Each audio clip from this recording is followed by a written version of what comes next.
What's going on? Welcome to episode 138 of the ItsObviousGaming podcast. I'm your host, Preston Pugh, and I'm joined by my two best friends, Garrett Drake. Sounded like a wrestling announcer, something like, ladies and gentlemen, yeah, let's get ready to rumble. Rumble. That song used to get me effing pumped as a kid at skate night, dude. This is me at skate night. I'd be they played like stupid songs like Backstreet Boys and NSYNC. I know everyone loved those bands as kids, but my mom didn't let me listen to them, so the only time I heard them was at events like skate night. And I would just leisurely skate around, not really talk to anyone, mind my own business on the skating rink. But I would light up to that song, dude. Let's get ready to rumble, man. I'd be blazing around the rink. You'd really start to skate that. Oh, yeah. Be kicking little kids over and running them over with my skates and everything. So it was rad. I am Speed. And Jacob Aka. Jacob Aka. Salutations. How are we doing? Well, I'm doing very well. That's good to be here with you boys. I don't have work tonight because originally I was supposed to be out of town in New Orleans for my aunt's wedding.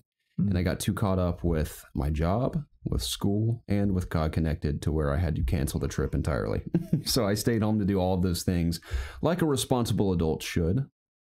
It's kind of sad I couldn't attend the wedding, and I wanted to go to New Orleans again. I'd been there since I was a kid. It's an awesome city. And that was sad, but I got all the work done, which is good. And games over family, am I right? Exactly. Yeah. And I am here with you boys, but I'm also glad because I don't feel rushed today. I don't have to worry about going to work. I think I'm gonna be playing some Sea of Thieves here in a couple hours. So I'm looking forward to that. And it's been a good weekend so far. Besides all that crap I had to do the past couple of days, but right now it's great to be here with you both. Very cool. Cool. Jacob, how are you doing? I'm good, man. I've been playing some games, been working a lot. Yeah. That's great. Yeah. That's really cool. Yeah, I've been doing fine too. Thanks for asking. I was literally about to ask. Oh, I could tell. So I thought I'd prematurely answer you. Oh, that's thoughtful of you. Yeah. You don't want me to speak too much, so. No, I definitely don't want that. That's for sure. Am I right? I don't want any part of this. Oh, okay. I don't know what's going on, but I don't want a part of it. Gary, you said you were busy this week. That's very sad, but did you at least get to play some video games in the mix of all that? I played a few, yes. Okay. I started the week with SOS, the Ultimate Escape. Can you talk about that now? I can. Because I've seen a lot of people have been discussing their opinions on it. The embargo lift the day early access launched, which was Tuesday. So I wrote about it and stuff for COG, but just to reiterate my thoughts very briefly, it's pretty cool. It's essentially a battle royale with, like the title, survival elements, but it's also heavily based on community and streaming, ultimately.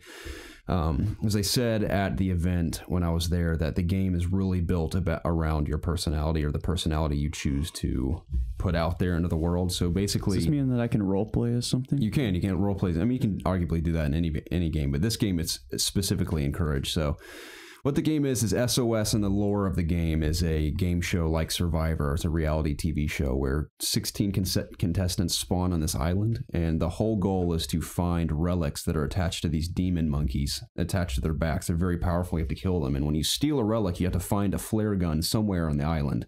When you find one, you signal for the escape helicopter, and only 3 out of the 16 contestants can leave the island. And you all start by yourselves with absolutely nothing. So you all spawn in this island. And you can either, if you find, let me start from the beginning. It'll be easier to understand because it's actually pretty interesting. I don't know how long it'll last unless they iterate upon it a ton and like add a lot of features to it. Because right now it's pretty bare bones. But the reality show starts at the beginning of a match, and you're intended to use a mic. Otherwise, you'll either not do well, or it's way more fun if you talk to people in the game. So the match starts, and it zooms in like a TV show and shows all the contestants on this platform. Everyone's like screaming and hollering and yelling at each other and stuff. So then it gives you 5 seconds to introduce yourself. It just goes one by one with each person, and you choose out of a series of avatars that all look different and all have you can customize their appearance and everything. So I typically play as the guy who's slightly overweight with a bucket hat, a fanny pack, and socks with sandals. And I do a bunch of different voices when I play as this guy, but typically I'm Paddington Bear when I play as this guy. But the match starts and everyone's introducing themselves, and if players have played together in the past, it'll show like rivalries, like it'll show 2 players facing each other and they have like 5 seconds to talk to each other, like, I remember you from last match, or like, oh, we should be friends again or something. It'll say so-and-so betrayed this person 10 matches ago. So it's kind of cool in that sense. It remembers like the interactions you've had with people. And you have a series of 3 emotes that are customizable in the game. Like there's like a pointing one, a shadow boxing one. There's like 15 different emotes, but you can customize your emotes as well. So it's so funny because you can just like flail your arms around with your emotes. And every time you speak with your mic, your character's mouth moves to your voice. It's not 1-to-1, but it's even funnier that way because it just looks ridiculous while you're talking. So anyway, everyone introduces themselves, you all spawn, and you go out into the island. In the center of the island, all spread out are these 4 different temples that are like, you can go inside and explore and find the best weapons and gear, and that's where all the relics reside as well as in all these different temples. So how you team up with someone, let's say I'm running into the match and I see someone in the distance rummaging through some stuff. They can hear you because there's a voice proximity effect, so you can literally yell like, hello over there, and they'll like turn and look at you. Like, you want to be friends? They'll be like, oh sure, we'll run up. And the way you become friends with someone is you literally high-five them with the high-five emote. And when you high-five, it just like makes a smack effect, and it shows you're in the same party at this point. You're like, okay, so you also have walkie-talkies. And they're like, all right, what channel do we want to be on in case we get separated? Because if you're on the same channel as another team, they can hear everything you're saying and they can find you and come kill you. Like, all right, we'll be on channel 1 or 21 or something. We'll switch to channel 21. How many are there? I think there's like 80 channels or something. Okay. So you can. So the odds of finding someone are probably pretty slim, yeah. But if you're cycling through stuff, you can find what people are up to.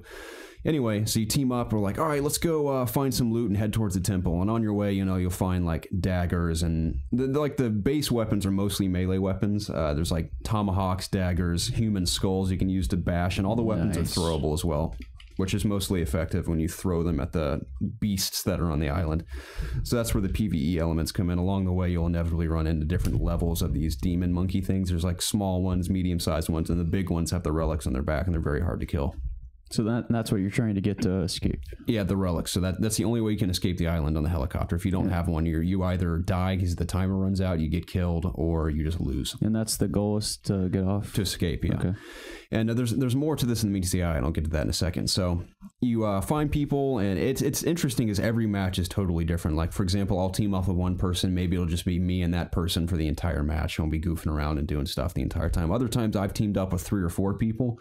And if you're with more than 3 people and you all end up with relics, only 3 people can survive. So you almost have this weird pact. We're like, well, we're inevitably going to have to slaughter each other at the end. So we're just going to decide to do that later and work together for now. Everyone's like, okay. And then some people are like, well, I don't care about getting off the island. I just want to help you escape. So it's interesting. Like last night I had a team of like 11 people, I think. It was like more than half the game. And we made this hilarious pact where we're like, okay, we're going to defy the creators. We're not going to escape. We're all just going to survive on the island till the timer runs out. And at the very end, we were all on this big rock. And the helicopter was coming in, and a few people had relics, and this one girl was like, I'm getting out of here. I don't care about you guys. And she runs towards the helicopter. When you hook onto the helicopter, it slowly pulls you up, and you have to try to like shoot people that are trying to bring you down. And it's so funny. It's like 10 of us had guns. And as soon as she attached, she was like, don't shoot, don't shoot. Everyone's like, kill her. Everyone's just unloaded on her. She gets slaughtered. And it's funny because she's screaming, and just as soon as she dies, her voice gets cut off. She just falls from the helicopter. So funny. So did anyone else get on her, or did it just... No, she was the only one. But it was also funny because because the community, that like people that are watching streamers, it's interesting. They can interact with the game itself. They can all vote for supply drops for players. Let's say you're in a group that's doing really well, and the team's like, well, I don't like that group. People are watching. A series of supply drop options will come up, and they can vote on which one they can drop. Sometimes they'll be useful weapons, sometimes it'll be health, sometimes it'll be like a stick.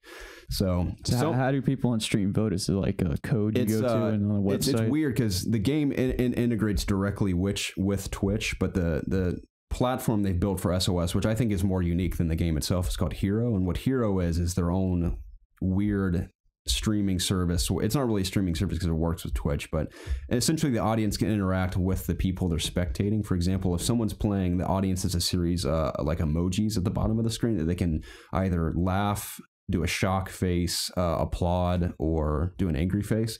So whenever you're doing something, unless people are talking to you in chat, these emotes will pop up in the corner of your screen. You know how people are reacting. There's always a counter to show how many people are watching you.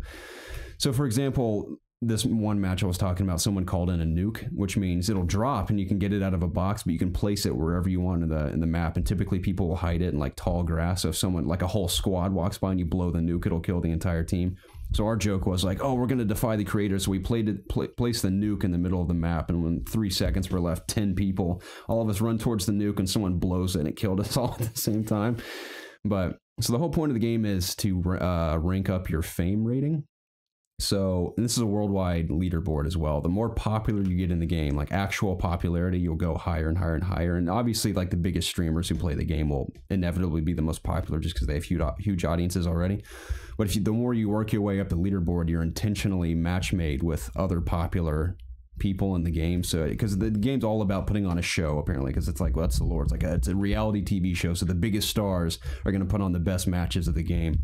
So it's all about ranking up your fame, and depending on your performance and your personality and what you've done in the game, people will vote on you at the end, and you'll get certain rewards like at the end. Even if you don't escape the island, people that are like, oh, the most popular people from the match will still get like a platform to say something at the end of the match. So say something. Yeah, it gives you like 5 seconds to be like, oh yeah, thanks for supporting me or whatever, blah, blah, blah, blah, blah. But it's kind of cool. Again, that's really all there is to it. You find those beasts in a temple and you kill them and you get the relic, and you can trade items with people and everything, but the only ranged weapons right now are, I think it's 2 different handguns. There's a revolver and then I don't know what you call it, what kind of gun it is. It's still a pistol, but it's not, it's more, I think it has like 10 rounds in it or something. It's semi-auto, but it's not like a 9mm or anything. It looks kind of weird, but it's kind of fun. I enjoyed it, and the event itself was cool because when we got there, they had all these PCs set up in these tents to be decorated as if we were on an island, which was kind of cool. And I met a lot of cool people there. I met a few streamers as well. I met one guy named, I think his name is pronounced Stat, but it's spelled like the number 5 and then TAT. But I think he has like 200,000 plus subscribers on YouTube. He streams exclusively on YouTube, which I thought was interesting, but nice guy as well. So it was just a fun time, but the game is pretty cool. I if you're interested in checking it out, I'd say it'd be worth it. I don't know how much early access is. It's probably like $30. Obviously I got a code, so I don't know how much it is, but I don't know if I would necessarily want to pay to play it, because after I've played probably like 25 matches, and I'm like, I have to do a couple videos for it anyway, so I have to play it a little bit more, but I don't know if that's something that like PUBG or Fortnite, as far as Battle Royale is concerned, where I'm like, oh, I really want to play some SOS tonight. I'd probably rather play Fortnite or PUBG. But for what they're trying to do with the game, I think it's really interesting. And I actually talked to a guy who previously worked for YouTube, and now he works for this company. It's actually a lot of EA veterans as well that left EA to start this company. And they want to use that hero feature I was talking about to develop multiple games that utilize it. And they said they'll inevitably update SOS over time with like map alterations and new weapons and characters, blah, blah, blah, blah, blah. Okay. But their whole goal is to be a developer based around that platform. They have multiple games that utilize it in interesting ways. So I'm like, that's pretty cool. That could be something really unique down the road, depending on what they do with it. Can you join matches with friends? You can. Okay. Mm-hmm. So me and you could play together. We could, and go in there and just talk to people. That would be hilarious. It could be very funny. I mean, the people you meet on there is like the fun. Like one guy was pretending to be Hodor last night, and we talked to him like he was Hodor the entire time. He was like, Hodor! And we're like, where the hell's Hodor? And he's like getting chased by like 3 demons. Like, there he is! So funny. And me and this one guy, we're acting like total bros at the event. He was like, oh, dude, what's up, man? He's like, oh, dude, good to see you. We were both playing as like this skater kid. They're like, you want to go like find some relics? We're like, yeah, dude, totally. So we're like running, and we're like jumping over these rocks to jump over these ravines. I'm like, dude, nothing like hitting a few gaps on the way to the temple. She's like, dude, hell yeah. It's like that was our persona the entire time. So it's hilarious. And like I've situations where there'd be like three of us and like 8 people, like a squadron of 8 will come out of the woodworks and all have guns pointed at us. One of my guys at the event was like, I have a couple papayas. Just take the papayas. We can work this out. Don't shoot us. Because papayas like grant you health in the game. He has like 15 papayas. He's like, I'll give you all my papayas. Just let us go. Because they had 2 relics and we had 3. Because I think there's like, I don't know how many relics are total in the game. But again, only 3 people can escape. So we were kind of on an equal playing ground in a sense. But it was hilarious. And then shootouts will occur. And I was a bastard one time. I was on a team with a guy, and I just had this darkness in me I wanted to act on for some reason, because I've been a nice guy for like 2 hours playing this game, and my squad had 2 relics. I was the only one without a relic, and one of our guys escaped, and the other guy's just sitting next to me. And there's a whole enemy squadron killing things, getting attacked by demons in the ground while like explosions are going off, and the helicopters. So multiple helicopters can come. Only one helicopter, but it comes and goes. If it gets someone, it'll go away for 30 seconds. You have to survive longer, and it'll come back down and get someone else. Okay. So, like, my teammate was sitting next to me on a bridge. But can more than one person get on it at a time? No, only one at a time. Oh, yeah. Okay. So, if someone, starting to understand now. Yeah, if someone latches on with their relic, it'll take. So it comes 3 times, and that's it. Yeah, I think so. Yeah. What if no one gets on one time? Like then the timer will run out, or you just lose. Okay. So, anyway, my teammate was sitting next to me, and I just pointed my gun at him and shot him in the face, and I stole his relic, and I felt so bad too because I had like three or four people spectating me, and like a bunch of angry faces started popping up on my screen. Like, you son of a bitch. So it's a pretty funny game. So was this person within like talking range of you? Oh yeah, because it's fun. I will say too, something that's really cool about the voice proximity effect is that there's audio filters in it as well. For example, if you're in a temple, it sounds very reverby. If you're outside, it sounds like you're outside and everything. So that's pretty cool as well. Okay. You can hear people, like we'll sneak into a temple, you hear people down the hall, like, and it actually sounds like they're down the hall and everything. It's really cool. That's cool. So, pretty cool game. I suggest trying it out if that interests you at all. But yeah, I played that. I played The Inpatient. I don't want to go into too much of a tangent. I just talked about 3 hours about SOS, but I did not really enjoy The Inpatient. I don't think it's a bad game by any means. I just think it's very average. The VR is pretty solid. I mean, the way it looks, very pretty. The sound design's excellent, but the controls are just total crap. Now, it's doable. Like, it works fine, but in comparison to other VR games I played, that's what makes it feel like crap. Grabbing things is very finicky. Changing directions with the move controllers is clunky as well. Like, it almost feels like it wants you to stay on a singular track. Like, it doesn't want you to turn in any other direction. So it feels very stiff. The story itself was not necessarily interesting. It's cool that it ties directly to Until Dawn. It just feels very uninspired. Like, they're like, oh, I guess this will work, and tying into the game. It's not really anything big, but very linear, very slow. You walk the entire time. I describe it as a literal walking simulator disguised as like a VR horror game. Like, it definitely has those elements, but it ultimately just feels like a walking simulator, because when anything big happens, you're just standing there watching it happen the entire time. You never really do anything in the game. So the butterfly effect decisions that are infamous from Until Dawn that we obviously had a lot of fun with, with like the quick time events and the timers and everything. And like, some of our people got killed because of our failure to act in time. And the decisions in Inpatient are just 2 dialogue options the entire time. They're just so boring and nothing ever. I mean, I could tell a mile away when something was going to happen to a certain character. It was just so obvious. Like, I meet this one character and I'm like, you're definitely dying in the next 10 minutes. And that's exactly what happened. So it wasn't all that enjoyable. I gave it a 5.5 out of 10. Originally, I gave it a 6 out of 10, but COG knocked it down a bit because I guess I crapped on it a little more than I thought I did. But not very good, unfortunately. But thankfully, it was only 3 hours, and I have that behind me. It's sad, too, because Until Dawn, when we beat it, I did not play it a second time, but I felt like if I wanted to, I would enjoy doing it a second time to see how differently things can play out. With The Inpatient, I just was glad it was over. I was like, well, I don't want to play that again. So, again, I wouldn't even describe it as a bad game. I just think it was just very average. So, yeah. Gotcha. Other than that, played some Siege. It was wonderful as always. That's it for me. Nice, dude. Yeah, dude. Very cool. Jacob, how about you? I've played some video games this week, which entail Overwatch, of course. I've been channeling my inner cowboy. Been, getting on the shooting range with old McCree. Oh, in Overwatch. Yes. Okay. In Overwatch. He's a cowboy. Yes. Still continuing to enjoy playing him. I beat the Champion's Ballad this week. Oh, in Zelda. Oh, so you have the dirt bike. I do. Dirt scooter. Yeah. How do you feel about that thing?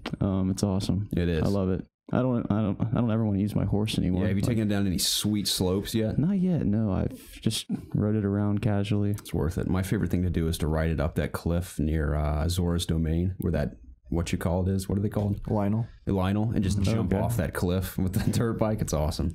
So if you land from a high distance, will it kill you? No, it absorbs the shock. You can jump from anything. That's fun. It's awesome. Link has nuts of steel. He does. Nice. Yeah, he has no nuts at all, apparently. Probably doesn't. He has the nuts of a fairy boy. Highly. Fairy boy. Excuse me. Yeah. I like taking it up to the snowy mountains over by what are the eagle people called again? That's Rito Village. Rito Village. The big snowy mountain. It's like the peak up there. I went up there for a shrine. Mountain. Yeah, take it down the mountain. It's awesome. I tried all the places with the dirt bike. I won't spoil anything about the DLC. I mean, I enjoyed the shrines. I mean, a lot of people are complaining about the shrines because it's just more shrines for the DLC. But I love the shrines. yeah, I thought they were all unique and different. That one shrine where you had to, there was like a waterfall and there were 2 metal blocks, and a third one you had to bring in, and you had to like raise the blocks to get up. Man, that one took me a while. That took us a while too. Remember that one in the video we did? It took us like 3 hours. Yeah, it was satisfying once I kind of figured. That's the thing is like I felt like I didn't figure it out the way that I think we feel like they. Too. Yeah, I just kind of made it work by shoving that block you can pick. I was like just putting it in between both of them. I don't remember exactly, but I don't know. That was a cool puzzle because I felt like I just made it work. Yeah, you know? And that's what I like about a lot of the shrines. I think the ones I liked the most were mainly the ones that were the what's the fire guardian called? Divine Beast. Oh, forgot his name. Lizard Man. Yes, Lizard Man. Yeah. But I enjoyed those shrines the most, I think, just because I remember one where there was like this conveyor belt was carrying boxes around. You had to like hang on the box and maneuver around and stuff and shoot guardians as you were going. I remember that one being pretty fun. It's my favorite champion. Yeah. Daruk. Yeah, I think very useful. Protection's here, brother. That is the best power as well. Yeah. It is. It's the most handy. Also, I will give a shout out to what's Zora Domain's girl name again? What's her name? Oh, Mifa. Yeah, her power is very helpful cool as well when she revives you. Yeah. They're all great. They all make the game much better. And Urbosa's Fury, that's a great one. That's too. handy. They're all kind of handy. It's a good one for killing a lot of the bosses. So. Yeah. But I mean, without spoiling anything, the last boss fight was really epic. Yeah, holy shit! That's by far the best boss fight in the game. Yeah, is it better than the Ganon fight? I think so. I haven't fought Ganon yet. Yeah, so. Ganon's just pretty kind of easy, just because you're so powered up by the end of the game. Okay. But I felt like the boss fight of Champions Ballad was a worthy match, even with a little tough. All your upgraded stuff. Yeah. But yeah, I definitely enjoyed it. I enjoyed kind of getting my ass kicked at first, and I kind of learned what was going on, and I kind of figured it out as I went along, and it was fun. It was satisfying, and I was kind of disappointed that. Well, that's a spoiler. I'm not going to say that. So I enjoyed Champions Ballad. It was a fun DLC, and I'm excited to keep playing. Zelda, because I'm working my way. I think I have 70 shrines done. I'm not sure if it counts the DLC ones. I assume it does. So. I don't know. If it does, then I'm 70 out of 120. I guess it doesn't show you a count. It just says 70. So, but yeah, I mean, I'll continue to knock those out. I'll knock out all the quests, and then I will go take on Ganon. So I'm excited. Cool. But other than that, I actually briefly jumped into Monster Hunter World this week. I created my character. What does he look like? He looks pretty average, if I'm being honest. He kind of looks like me, but with a beard. So okay. But yeah, he's a guy, and I'm gonna try out the dual blades first, just because I also heard that quicker weapons were better to start out with if you've never really played a Monster Hunter game in particular, just because it's all about the how do I say it, like the fluidity of the movements or like the timing of everything to get used to all the combat and stuff. So I guess with quicker weapons, it's easier to kind of jump in and kill stuff. But I keep calling it the Buster Blade because it reminds me of Cloud's blade. But that's what I really want to use. So I'll probably give that a try here in a couple hunts. But yeah, I'm excited to jump into that. I haven't done my first hunt yet. I'm like right up to the point where I accept to go hunt the it was the monster in the beta. I forgot what it's called. The dino or the lizard, the great Jagras. Yeah, Jagras. That's what it is. Yeah, that's the first thing you want. So nice. I'm excited to go do that. Very cool. And that's it for me. Nice. Cool. Yeah, I unfortunately didn't get to play a ton of games this week.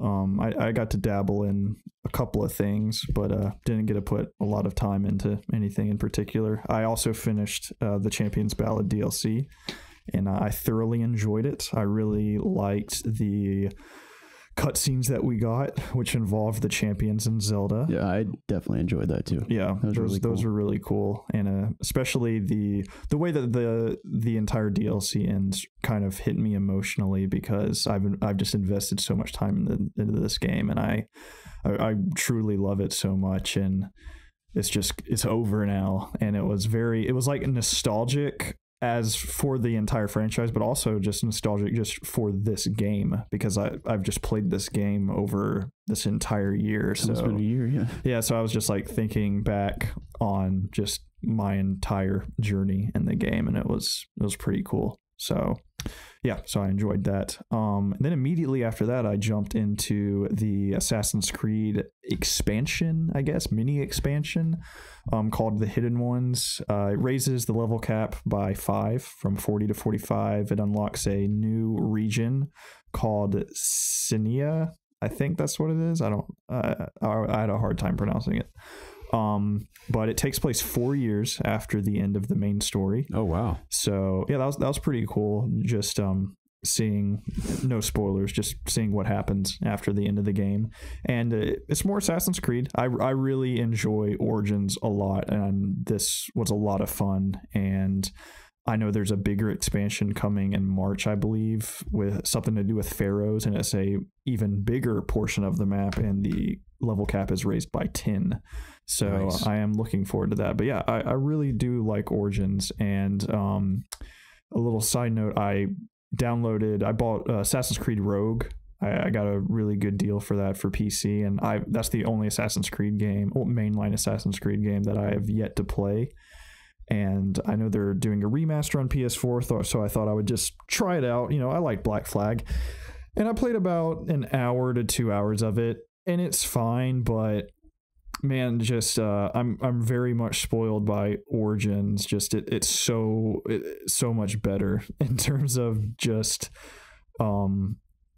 I was trying to climb up everything in Rogue because I was playing Origins. I was used to that, and there's so many things you can't climb in Rogue. The combat is just so easy, and there's hardly any stealth in that game. So I'm probably not going to go back to that. But I'm glad it was really cheap. So I just wanted to see if I was interested in an older Assassin's Creed game. But I think Origins really has progressed the series onto a whole new level in terms of just the parkour, the stealth, the combat. So I'm really excited for the next pack, and excited just for the series again as a whole. I feel like my enthusiasm for Assassin's Creed has been renewed. So I finished that. And then until Friday, when I got Dragon Ball Fighters, I really didn't play anything else. I know I told you, but I'll spill the beans, guys. But I've been secretly playing Andromeda for the past month, and I really haven't felt a need to talk about it, just because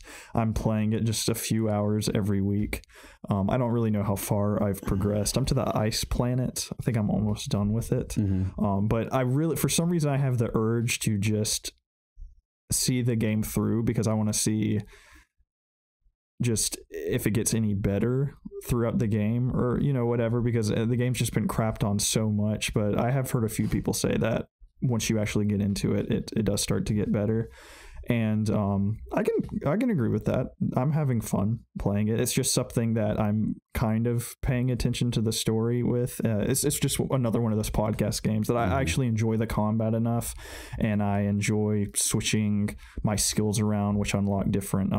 I forgot the term that they use in the game, but it's like an outfit you have that, depending on the skills you have, it gives you different bonuses. Like if you're fully invested in tech, you get a little robot guy that's around you. It's cool to switch your powers out because it makes the combat feel different. So I'm enjoying the combat enough. That's pretty much what's pulling me back, because I don't really care for the characters or anything. But man, the game it is pretty. It is very graphically very, very good. I hadn't really played it, like I said, until almost a month ago. I'm on my new computer and cranked it up, and it really surprised me how good that game looks. But I don't know. I'll probably continue to play it here and there, but I just, like I said, I just didn't really feel a need. Why did you keep this a secret? Because I just didn't feel a need to really bring He's only human after all.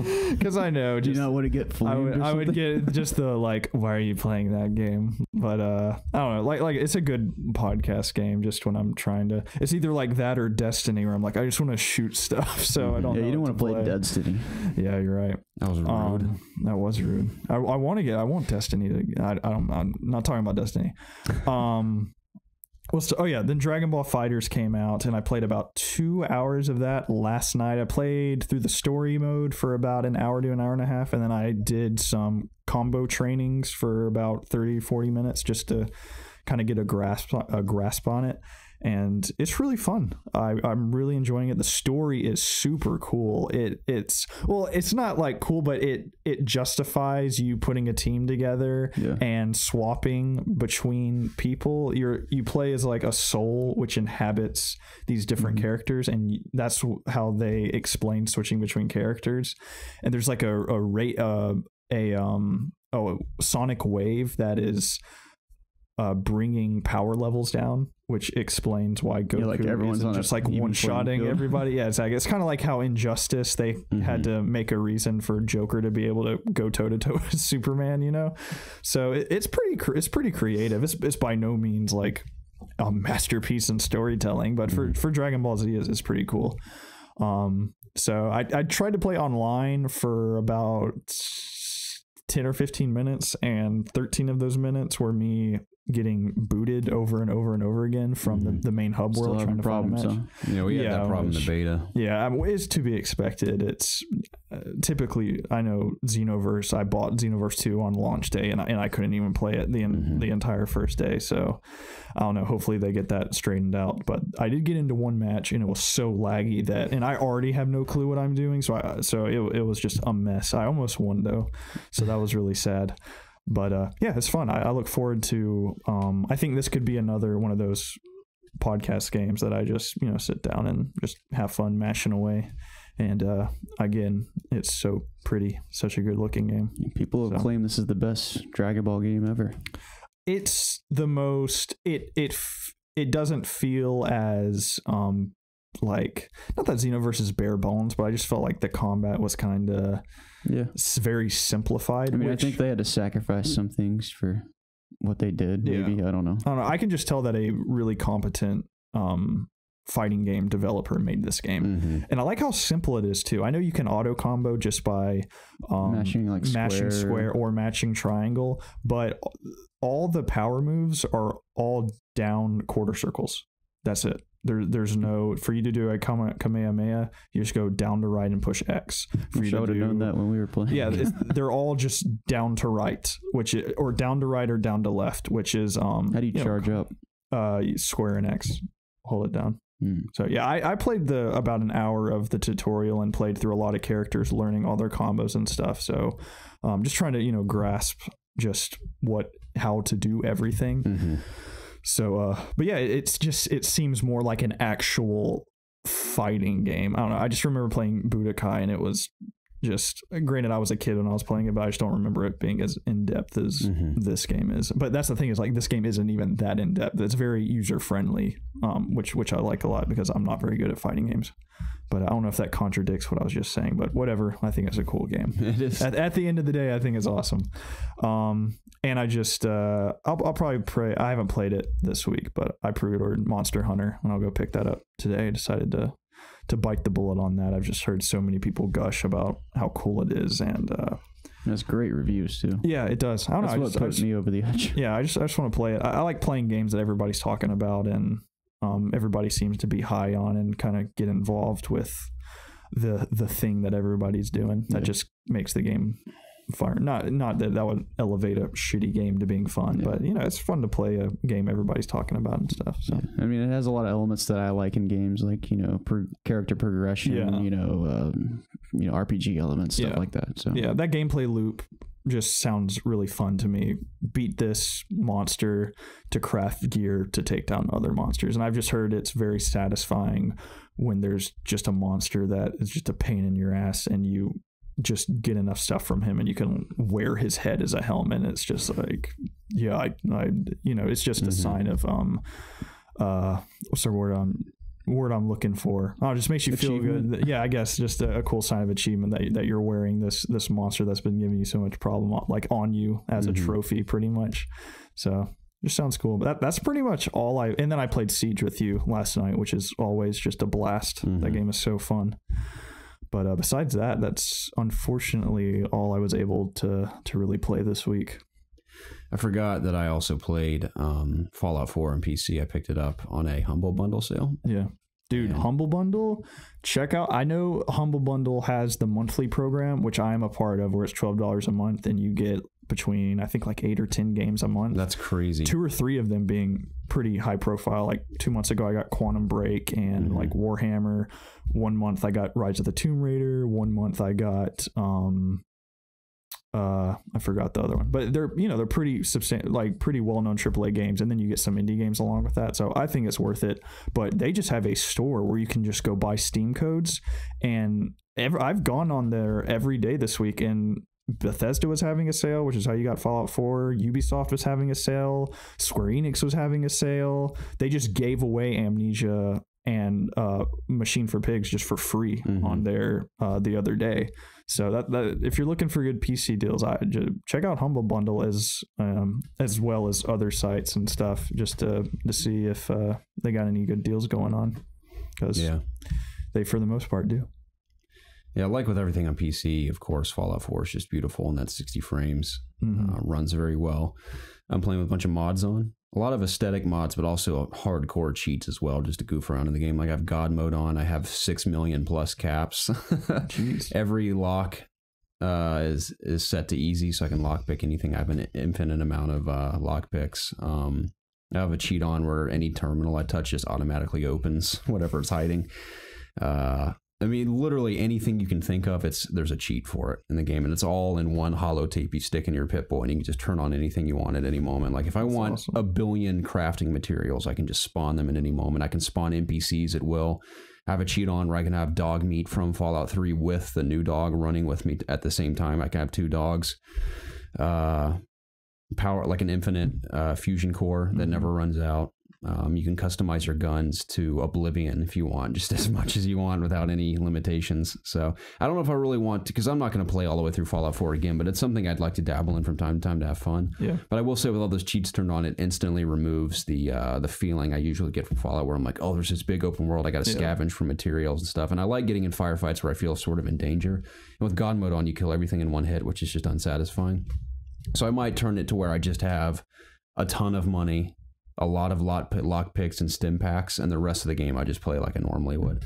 The aesthetic things I have on, though, I only have one on at the moment, but I downloaded a few. It's where there's a lot more foliage in the game, like green, pretty foliage. It isn't overbearing, but all the places where there previously isn't any grass, there's like really pretty grass and flowers throughout the game. It's kind of weird to see the world like that, but at the same time, it's kind of cool because it's different. So been goofing around in some Fallout. Played for a few hours the other night, and it was really fun. So yeah. Nice. Outside of video games, though, I did start My Hero Academy finally. Great. The television program. And really enjoying it so far. I'm on episode 10, and something huge has just happened. I'm very excited to see how it plays out. So really like the characters. I love the tone of the show as well. It doesn't take itself too seriously. And I love all the different heroes, whether they're really cool heroes or really goofy heroes. I think the funniest one I've seen is when he's still in middle school, I guess, or high school. Is My Hero Academy like a college? I think it's a high school. Is it a high school? Oh, okay. Because I don't know how Japanese culture is. Maybe I guess he was just like in middle school. What American culture would consider middle school? Seems like high school. There's a kid in his class whose neck was like a giraffe, but like bent in like 3 different directions, and that was his quirk. I'm like, that's freaking hilarious. Do you like the? I don't know his real name. I know his hero name is Grape Juice. The guy with the balls on his head. The purple guy. I don't know if I've had a real looks like a baby. I don't know if I've had an encounter with that character yet while watching it. He cracks me up. Yeah, he's so hilarious. He's my favorite. Nice. Yeah, it's really good though. I'm enjoying it, so can't wait to see how the rest plays out. Yeah, it's really cool. I also finished the whole, like everything they released up. Is it just a season, or is there multiple seasons? 2 seasons. Okay, it's 2 seasons. I know the 3rd season's coming out this year. Beautiful. Yes, that's exciting. Yeah. I still have to. I haven't even finished the 2nd season yet. I need to watch Attack on Titan season 2. I still haven't watched it. It's good. I wish it was on Netflix. I don't want to pay for it. Solid. Preston let me borrow his Crunchyroll account to watch it. Maybe he'll do the same for you. Yeah, I might let you borrow it. Do you have to pay for it? Like, not if I let you borrow it. Can I watch it for free on Crunchyroll? Yeah. I mean, guys, Crunchyroll is like $5. I mean, that's how I watched My Hero. So on what? Crunchyroll. Oh, then I had to deal with so many ads not paying for it. Have you tried to watch Crunchyroll with no ads? And I paid. They got me. I paid for it within 5 minutes. So I've been able to resist so far, but my God, it's like $5 or $6 for a month. I have ads on Hulu that are about between 90 and 30 seconds. like multiple times. Yeah, I can't do ads. On Hulu, I paid for the no ad rate. Ads are so obnoxious too. Yeah, ads are ultimately what drew me away from all the CW shows I used to watch in the CW app. I'm talking like 20 ads an episode drove me mad. And doing like 3 seasons of that, I just couldn't do it anymore. You just got to record stuff, and but then you have to like still fast forward through the ads and everything. It's not that bad.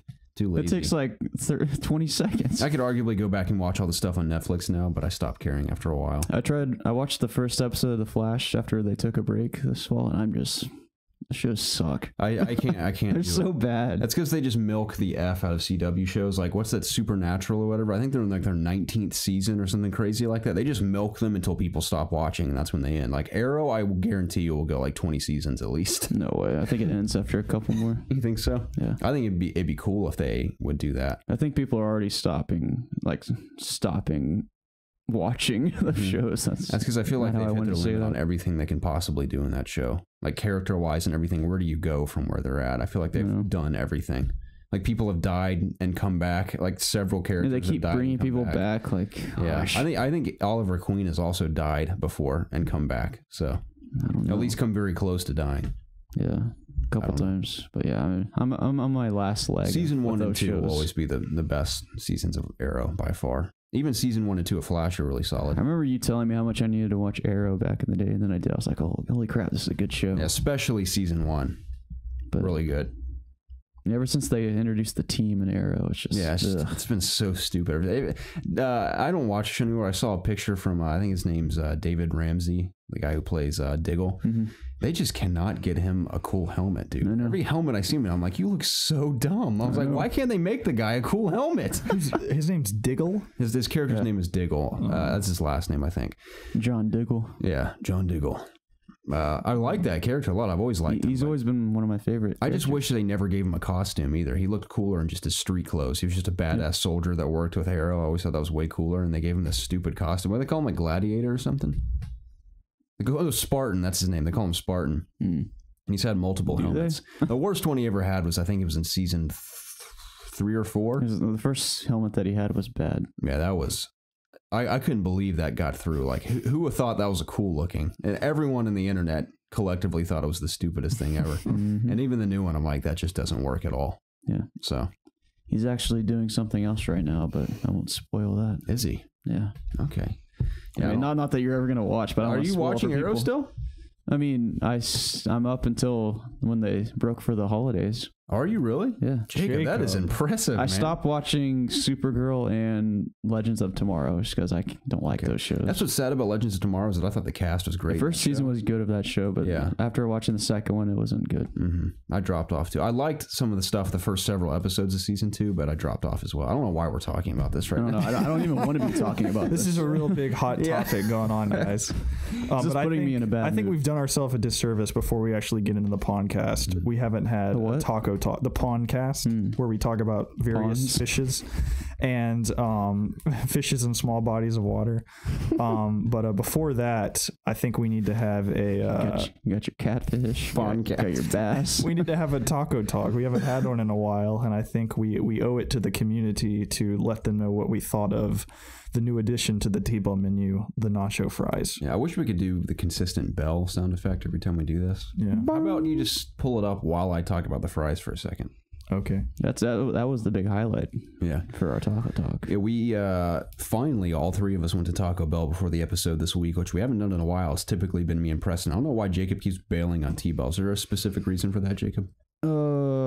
Well, if it's one of those times where you guys want to go eat at 11 a.m., I don't like eating lunch at 11 a.m. That never happens. That happens like once every couple months. Well, that's why I would never want to go at 11 a.m. Yeah, we've been going at noon like for 6 weeks. It's either because I literally have Taco Bell the day before. Yeah, why do you always do the day before when you know we're going to do it on Sunday?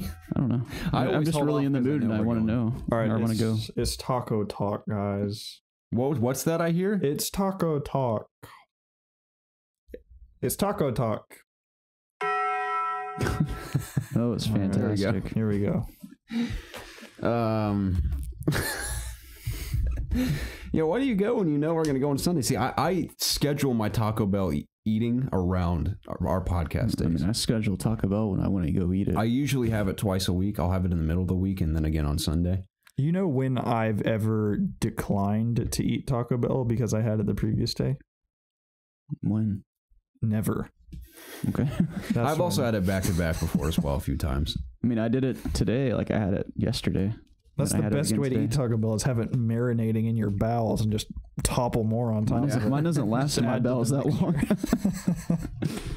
But I don't know. You just wake up and you're not in the mood to eat tacos, you know? I just want to have like a sandwich today. I've never had that feeling. It's not that I don't want to go have lunch with you guys. It's just, I don't know. I'm not in the mood for tacos that day. We should just come with us anyway. Yeah, I guess. But I'd have to be with you guys, right? Yeah, exactly. So you guys had the normal $1 nacho fries with the cheese. With the cheese. You just dip them in the cheese. I dip my fries in some cheese. I had cheese is the best part of Taco Bell. You and that cheese, Jacob. I had the nacho fries supreme. I didn't get the Bel Grande because I didn't want to die, so I got the smaller version, and I thought it was very good. The fries are very tasty. The seasoning they have on them is very good. They've done an excellent job in making them stand out among all the other fries in fast food. Wendy's fries, shout out to those. Of course, McDonald's naturally are king of the French fries in the fast food market. Arby's fries, very good. I can do some Arby's curly fries for sure. Fries that don't stand out to me in particular, Crystal's fries, I've never really been a big fan of. Bland. Yeah, very bland. Burger King's are just okay. Yeah, they revamped them, but they used to be really bland. Okay, well, Taco Bell is solidified. Have you been to that new Burger King? Very original French fry. What's that? Have you been to the new Burger King? I have not. Have you? No. I think Burger King is a little underrated. I think it's better than people make it out to be. I totally agree. I just rarely have it. Like a good Whopper. Yeah, Whoppers are great. Yeah. Have you had a Whopper? No. So you haven't had a Big Mac or a Whopper? Have you had a Dave's single? Yeah, I haven't been to Burger King in since I was 5. I haven't been to Wendy's in a while either. You haven't? Have you had a Wendy's single? Just a Dave's single? Yeah. Okay, so you've at least had one of the signature burgers from the fast food chain. I haven't had a big Wendy's burger, no. Never? I mean, I've had like a single patty Wendy's burger. Yeah, but it's like if I'm gonna get the number one, it's like their burger. You've had that? Yeah. Okay. But that's not comparable to like the Big Mac. Or the Whopper. that's like their burger though. Yeah, I've had that. I usually get chicken at Wendy's though. Okay. I'm more of a chicken guy than a burger guy. I wish you could just eat a Big Mac and then eat a Whopper. I know you would. I mean, I can. I know you can. Big Macs aren't that big at all. They're actually one of the smaller burgers on the menu. It's just called the Big Mac. Mac would beg to differ. Bun on it. I'm sorry? I said Mac would beg to differ. Did you ever see the Grand Macs they had for like a week? It went away. Mac. It was a big Big Mac. That was an actual Big Mac. Yeah, Big Daddy Mac. I would describe the Big Mac as basically a regular cheeseburger with an extra bun layer and some special sauce on it. You see, it's good. The Big Mac, like I said, a hamburger has enough buns. You don't need to put a third bun in there. Like, what are you doing? It separates so much bread and cheese and condiments on it. It's just so much. It's just it's not, Jacob. It's really too not. Much. Jacob, eat the damn burger. It's too much. You have two smallish burgers, and they combined them and threw away a piece of bread. It's a lot of burger, man. That's not. I know you've eaten 2 burgers in one sitting before. I don't think I have. I bet you have. Maybe. If they were like this little, you have. And Inside Out, when we were in high school, the church events, they'd have catering from fast food restaurants, and Wendy's was a popular one. You could get 4 Wendy's burgers and eat them. I remember that. Dude, and eat them. I would get off.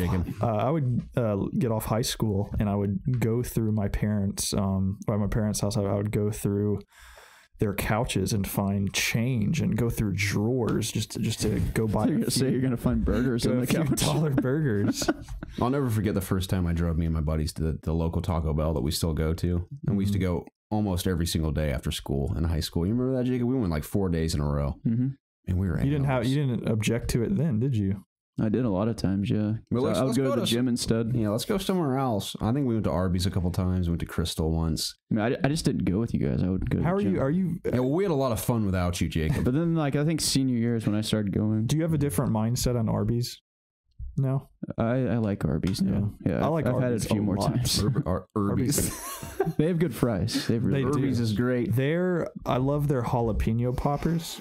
I haven't had those. I love jalapeno poppers in general, but they have really good jalapeno poppers, and they have a sauce called the Bronco Berry sauce. Wow. Bronco Berry. And it's a sweet berry-like sauce. From Broncos? Yes, they juice it from a Bronco. A sauce that tastes like dip, berries. and you dip that spicy. It's not very spicy, but Spicy a nice sauce. little spicy pepper with sweetness, a little sweet and spicy and salty.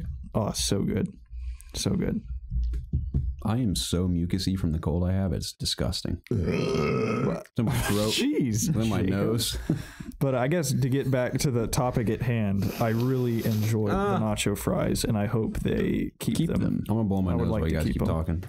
I think that's a good addition to the menu. It's just do a too. nice side. It's a nice substitute for chips. I would be willing to replace my nacho side with the fries every time. Would you really? Yes. Wow. See, They're that good. Because this isn't like a big item. It's just fries. It's something easy to add to the menu. You're already frying shit. Just throw some fries in there as well. Already frying shit, just keep them. Yeah.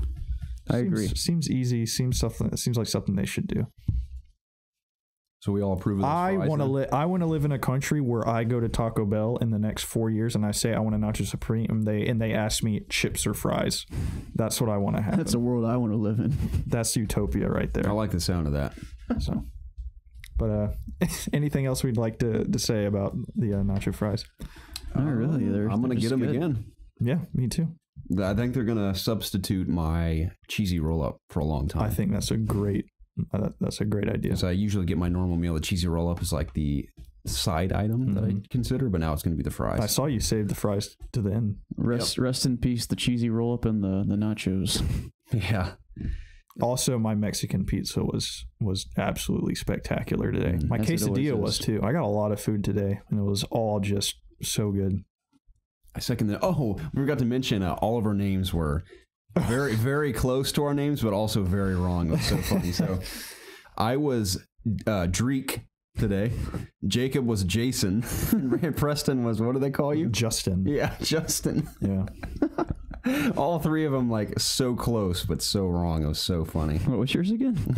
I was Dreek. So How do you spell Dreek? It's like the more I try and punctuate my name, the more they get it wrong. Because I'm like Preston. Like I'm trying so hard that it makes my name sound unnatural. You gotta say like crouton, like Preston. Preston. Yeah. Maybe if I say on, because it's the N. I think when they hear N, Justin is a way more common name than Preston. Yeah. So that's probably what their brain goes to. Preston, the leader of the Minutemen. I just need to punctuate more. I'm Preston Pugh. Excuse me? You guys ready to jump into the actual show? Yeah, I believe so. I forgot to say do our timestamps. Yeah, I'm amazed we're another hour in. Gosh, I'm sorry. We'll shorten this intro down a little bit. This is the It's Obvious Gaming podcast. Please check us out at youtube.com/ItsObviousGaming. Please check the description down below for links to our social media pages and timestamps to skip throughout the podcast. If you haven't subscribed to the gosh, I can't talk. Subscribe. If you haven't subscribed to the channel, please do so already, and be sure to like and comment down below to get involved with the It's Obvious community. You can also find this podcast on Audio Boom. They don't call it iTunes anymore, Garrett. Did you know It's this? Apple Podcasts. Apple Podcasts. So now I have to. I'm gonna mess that up for the foreseeable future. The audacity. We're on Apple Podcast, Audio Boom, Spotify, Google Play, other podcasting services. Again, subscribe to the channel, please, if you haven't done so already. And with all that out of the way, hey man, give me that news. That's your cue. Thanks, man. God of War is officially launching for the PlayStation 4 and Xbox One. Just kidding. Gotcha. Good one. PS4 on April 20th. And we have a new story trailer. How'd you Blaze boys feel it, about dude. Yeah, the best day of the year, right? Amen, brother. I'm pretty sure people probably mistake me for a pothead all the time in public, especially like older It's probably the long elderly hair. people and police officers, but I've never smoked a drug in my entire life. Never smoked any drugs. Never smoked a damn drug in my life. I mean, I know that's so hard to believe, but I've never even come close to smoking weed. I've never smoked a cigarette.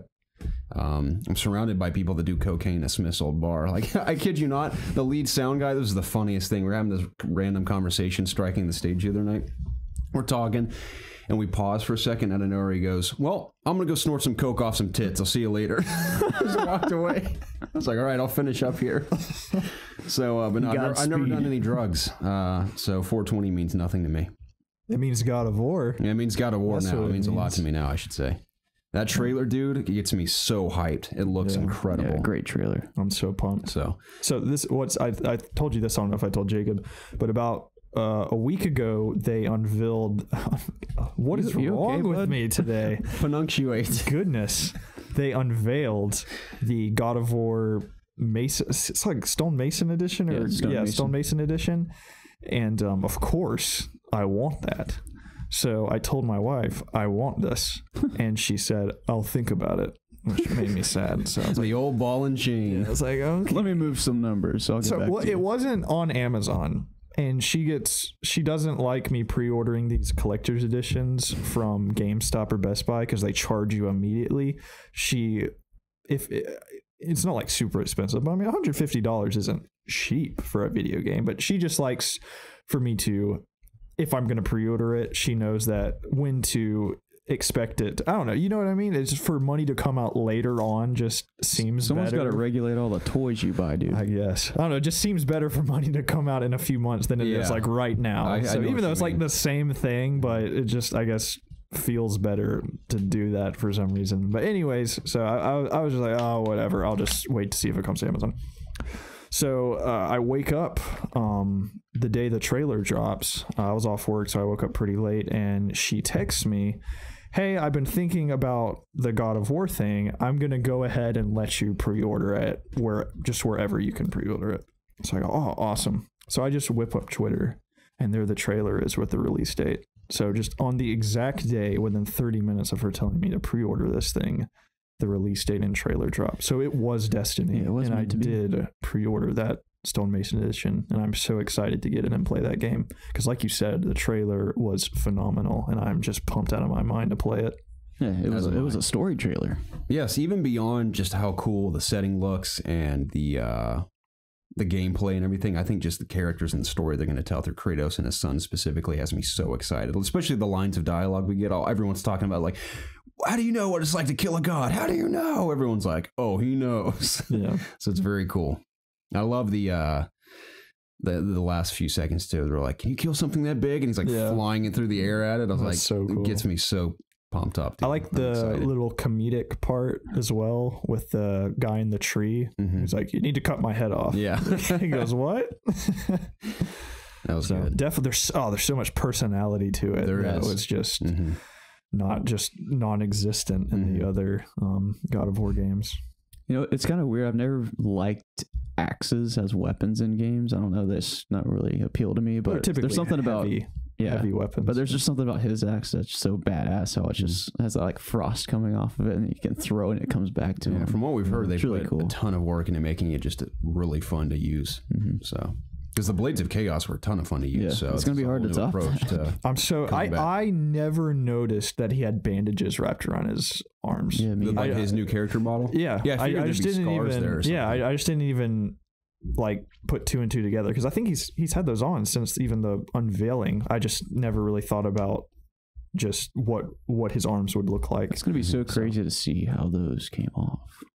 Yeah, and I know they're going to explain all of that and where those things are and everything. So cool, man. I haven't even played every God of War, but just playing the third one alone. Do you think at some point in this game, like at the end or something, we're going to get those back just for something? I get the feeling we might. That would be so cool. Or what if his son got him or something? I don't know. Or maybe there's like some kind of dream sequence where, you know, he's back in the past or something. Spoiler alert, at the end of the Tomb Raider reboot, how she gets the dual pistols there at the end and is walking towards them. What if it's something along the lines of that, but with the Blades of Chaos? Could be cool. I think that would be so cool.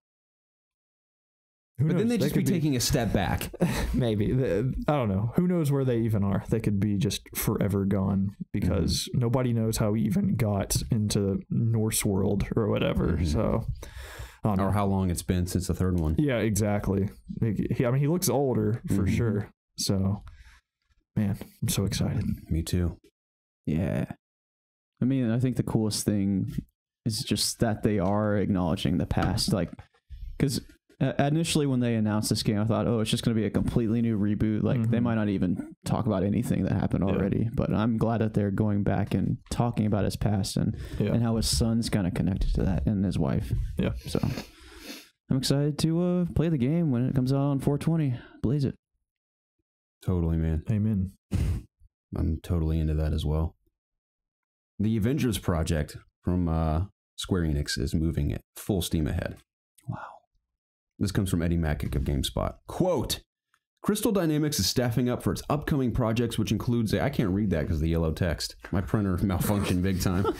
Includes a new Avengers game and reportedly another Tomb Raider title. The studio hired 15 people in January and announced today, including those from Naughty Dog and Visceral Games. Continues to say, as rumored, Sean Escaig, the creative director and writer of Uncharted The Last Legacy, is now creative director on the Untitled Avengers Project. Additionally, Crystal Dynamics hired 27-year EA Visceral Games veteran Stephen Barry to become the director of production on the Avengers title. Barry was the director of the product development at Visceral Games, where he worked on titles like Dead Space, or like the Dead Space series. He says, quote, we're committed to delivering an incredible, completely original Avengers experience to our gamers. And that means we're always looking to add amazing developers to our existing best-in-class studio talent. It also says Crystal Dynamics co-head Scott Amos said, the Avengers Project is being designed for gamers worldwide and will be packed with all the characters, environments, and iconic moments that have thrilled longtime fans of the franchise. Square Enix said at the time, quote, featuring a completely original story, it will introduce a universe gamers can play in for years to come. End quote. A universe that players can enjoy for years to come. I want to start by saying it's exciting that a lot of people at Visceral Games were able to find a job, you know, because they got laid off. So it's good. I did, yeah. Obviously not everyone, but you know. Yeah, I assume some of them wound up at either Crystal or Eidos Montreal. I think they're both collaborating on this game, in addition to whatever they're doing with Tomb Raider. So, Shadow of the Tomb Raider is one of their title. Allegedly, I want a new Tomb Raider. It's time. It's time for a new Tomb Raider. So what do you think that means for years to come? I mean, obviously there's probably some sort of multiplayer component to it. That's the biggest thing about this game that confuses me, is just because I know a lot of people have likened it to Destiny-like game. Shared world. Yeah, but I don't know. I just know I don't know how they would do that. Yeah, like I just don't know how 300 people are playing as Iron Man, another 200 are playing as Spider-Man. We're going to team up and do this thing. Yeah, like it's called the Avengers Project, but how does that kind of game work in a world like Destiny? Yeah, if you're playing as these iconic characters. That's the thing. It's hard to speculate. I don't even know where people got the Destiny thing from. I don't think it's been, nothing has really been said besides I think vague. It was something they said. I don't know. That's the thing, is I think they've all been kind of vaguish like that, where they're saying that it's just going to be a game with longevity, or it's going to be a live game, that word or whatever. But I don't think that necessarily means it's going to be word these days.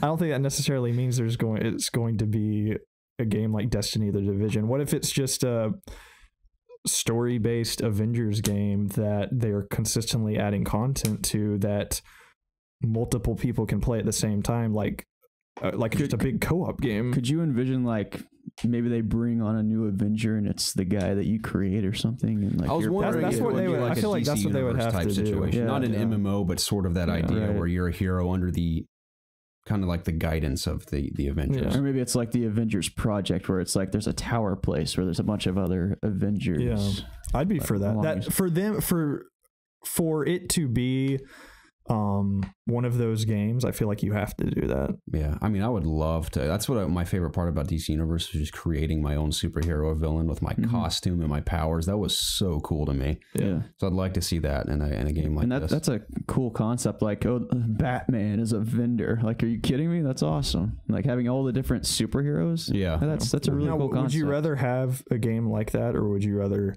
have a game where you can play as any of the Avengers with fully fleshed out combat systems and be able to play co-op with your friends? More interested in that. Yeah. Which I'm totally on board with what we're what's the word I'm looking for? Speculating on. I know what it could possibly be, but personally, I would rather have a situation where each character is fully developed and very in depth as far as their combat mechanics and different abilities they have and how they work together against each other in certain situations. So I think that would be really cool. I agree.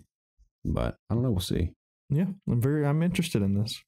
As am I. I think it was announced a little over a year ago at this point, maybe almost a year ago. Yeah, I think that Pretty that's soon. easier. Yeah. So maybe we will hear or see something at E3. I don't know. Maybe a trailer, perhaps, like an actual trailer. Based on, I know this, as far as the Avengers stuff goes, I think maybe E3, but I know we should be seeing something Tomb Raider related relatively soon, I believe. I know they released a statement late last year saying that there was going to be an event where they fully reveal the next Tomb Raider game. And I think people were saying that it was coming out this year. Maybe, I don't know. It was so long ago, I don't remember. Couldn't tell you. Thanks, man. Yep, that's good insight from your boy. Well, an OG named The Earth Rocker has written in regarding this game specifically and a couple other things, which will play into what we talk about later. But I'm going to bring it in now, and we'll see how we feel about this one.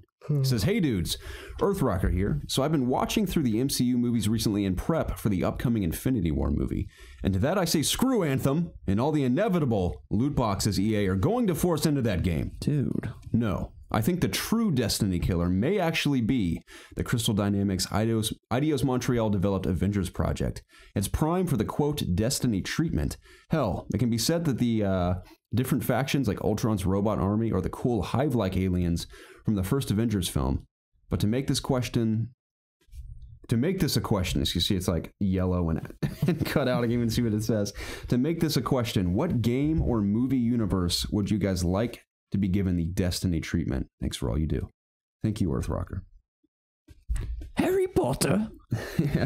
Harry Potter. Yeah, Harry Potter, definitely. Like, hands down. Big time. Sorry, answer this question anytime anything like it comes up. Harry Potter's just perfect for that. There's just how many houses you can join. It just makes too much sense. It makes sense creating your character and adding them to this universe. Learning new spells, going to classes to level up. It makes too much sense. It does. It's perfect. It is prime for that. That's why I'm hoping Hogwarts Mystery is so popular that some publisher is like, we need to, one, acquire the rights to this, or WB smart enough to be like, we need to license the Harry Potter rights to a badass developer to create the version of this mobile game, but the big spectacle that people would like it to be. So that's what I'm hoping for. That's why I hope Hogwarts Mystery is a big success, because maybe a little hint towards WB to do something about it. I need to do more research, but even he said it, the Destiny killer. That just doesn't make sense to me. Destiny killed itself. No need for another game to do it.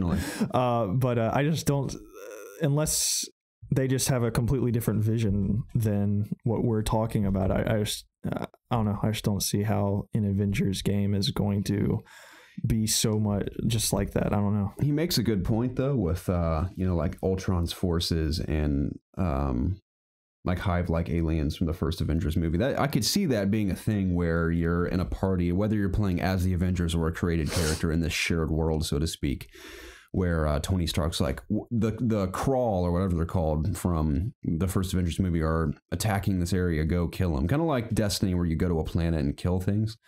I could see that maybe being something like that. When I hear killer, like when Killzone was a Halo killer, I think it needs to be like the same genre if you're going to take, you know what I mean? It may or may not be Destiny inspired. That's what's funny about Destiny, is that it's inspired so many other shared world projects. Yeah. And some of them arguably have done that better than Destiny has. Like people say Warframe's significantly better than Destiny. I can't vouch for that because I haven't played it extensively, at least. Yeah. Lame. I've tried 3 times to do Warframe, and I'm not interested. I don't mean sorry. I haven't played Warframe. Dark Sector's just the much better game that they made. Never forget Dark Sector. Loved watching. I would like a Star Wars game. But hey, I'll make a little. I'm not gonna go into it a lot, but lay off the hate of Anthem, guys. We know nothing about the game. We'll get to that in a bit. That's in the notes as well. Yeah, that was a big story this week too. Apparently Metro Exodus is quite large. This comes courtesy of Mario Brash of Caught Connected. He says, quote, from an interview with official PlayStation Magazine, we learned that Metro Exodus will be larger than the previous 2 games combined. This was revealed by Deep Silver's executive producer John Block. According to him, author Dmitry, that is a wild name, Glukovsky, wrote a script that turned out for more complex and robust than the previous 2 entries. Man, that guy has an awesome name. Dmitry Glukovsky. I'm pronouncing that wrong, but it looks so cool when you read it out. You guys approve of that? Yeah. Me too. Yeah, he wrote a script far more complex and robust than the previous 2 entries. He says, quote, "To put this into perspective, Metro Exodus' script is larger than both 2033 and Last Lights combined, including all DLC." Continues to say, "We will encounter new societies, religions, ways of life, environments, monsters, and mutants. Some will seem familiar in some ways, and some will be completely new. As life continued after the apocalypse, it evolved in different ways outside of Moscow. Some areas are irradiated. There it is, right there. Irradiated in similar ways to Moscow, and some areas are clear of any toxins or destruction. Hence, in the trailer we got at E3 last year, where it was like looked beautiful outside, which I was excited about. And as revealed earlier this year, Metro Exodus will have more of a sandbox feel. Exploration will be a more prominent component of the gameplay, with a day and night cycle over grand level design. Moreover, players' choices will matter. Choosing when and how to approach different situations will have measurable effects on the player's experience while completing tasks. Approaching a bandit camp at night might prove advantageous to a more stealthy player, but there may be more bandits around to have to deal with. That was kind of the end of the story, but it sounds great. Mm-hmm. Ever since I finished Last Light, I'm 3/4 of the way through 2033. I will inevitably finish that in the near future. Very excited about this franchise now, especially for Exodus, because I saw that trailer at E3. I'm like, that looks awesome, because I knew a little bit about it from you telling me about it and watching you play some of it back in the day. So of course it had my interest, but now I'm genuinely very excited for it because of playing through the other 2 games. So, I mean, this news is great. I think it sounds awesome. Can't wait to see new societies and new areas that are untouched by the radiation, and the bigger. It's not. I guess it's not truly an open world, but I guess each level is much larger in scope with exploration and everything. I think it'd be cool, because the first 2 games are pretty linear for the most part. I think it'd be cool if you get to an open area, and there's a linear path you can follow, but maybe there's some side quests you can do in this big area before you progress. That'd be cool, and maybe to acquire different weapons or level up. You don't really level up in the game, do you? I can't remember. No. So I don't know if there would be like RPG elements or anything, but it'd be cool if if you get this weapon attachment for free, why don't you help me take out these bandits or something instead of having to pay for it? That'd be kind of cool. So I'm pumped to see more of this. We'll undoubtedly see more of it at E3, and I'm excited. Yeah. You have anything to add to that, Jacob? Has this interest you at all? I don't really know anything about the game, so I mean, the trailer intrigued me when we saw it last year at Xbox's E3, but I mean, I still don't really know. I've played enough shooters to, I've kind of seen them all in a sense. I'm looking for this game to really do something that stands out to me to make me want to play it. So hopefully I see something in the future. I think you should play Last Light or 2033, because I just don't want to go back and play old shooters. Last Light feels awesome. Yeah, so does 2033. Big time. It's not that old either. It's like 4 years old. Yeah, okay. It still feels really good, and it definitely is not just a run of the mill FPS. It's unique in its world and its characters you meet, and the storytelling's different too. It's cool. That's what attracted me to it. So you should also play Siege. It's more like survival based than Twitch shooter. Yeah. Okay. It encourages you to play in a harder difficulty, because I think it really immerses you in that world even more. Like, I have hardly any ammo and stuff, so it's cool. Stealth also excellent. Yes. I'll consider it. Did you get to the librarians yet? I'm pretty sure I'm right there. Okay, cool. So I'm excited. Nice. Also horrified. Yeah. Based on what people have been telling me. It's cool. So we'll see. The old legend himself, Peter Molyneux, has stated he has ideas for Fable 4. Oh, I'm so glad. And I knew this is coming, man. He just can't hold it in. I can't blame the guy. Think about this. It's probably in the pitch meeting they decided to do Fable, and he poked his head out. Did you say Fable? Just did you say Fable? It reminds me of George Lucas when he sold Star Wars to Disney, or Lucasfilm to Disney. He said, I have some ideas for the new trilogy. They're like, fuck off, George, we have your franchise now. Which in the long term now, I feel like they would have benefited on at least hearing him out and what he had to say. Maybe they did hear him out and they're like, all right, thanks, George, whatever, we're gonna do our own thing. But at this point, I'm like, maybe they should have listened to George. That's besides the point. But Peter Molyneux, I can understand it if I place myself in his shoes. He created this franchise, And he always had a lot of passion for it, despite how crappy Fable 3 was to me, or at least his ideas were poorly executed. I think his ideas have always been solid, and I've always liked hearing him talk about his games, even though it is a big joke, because he is like, he can get you excited. He is the prime example of a game director who just like tells you the world is going to be at your fingertips, and you scale that back by like 95%, and that's where it really is. Whoa.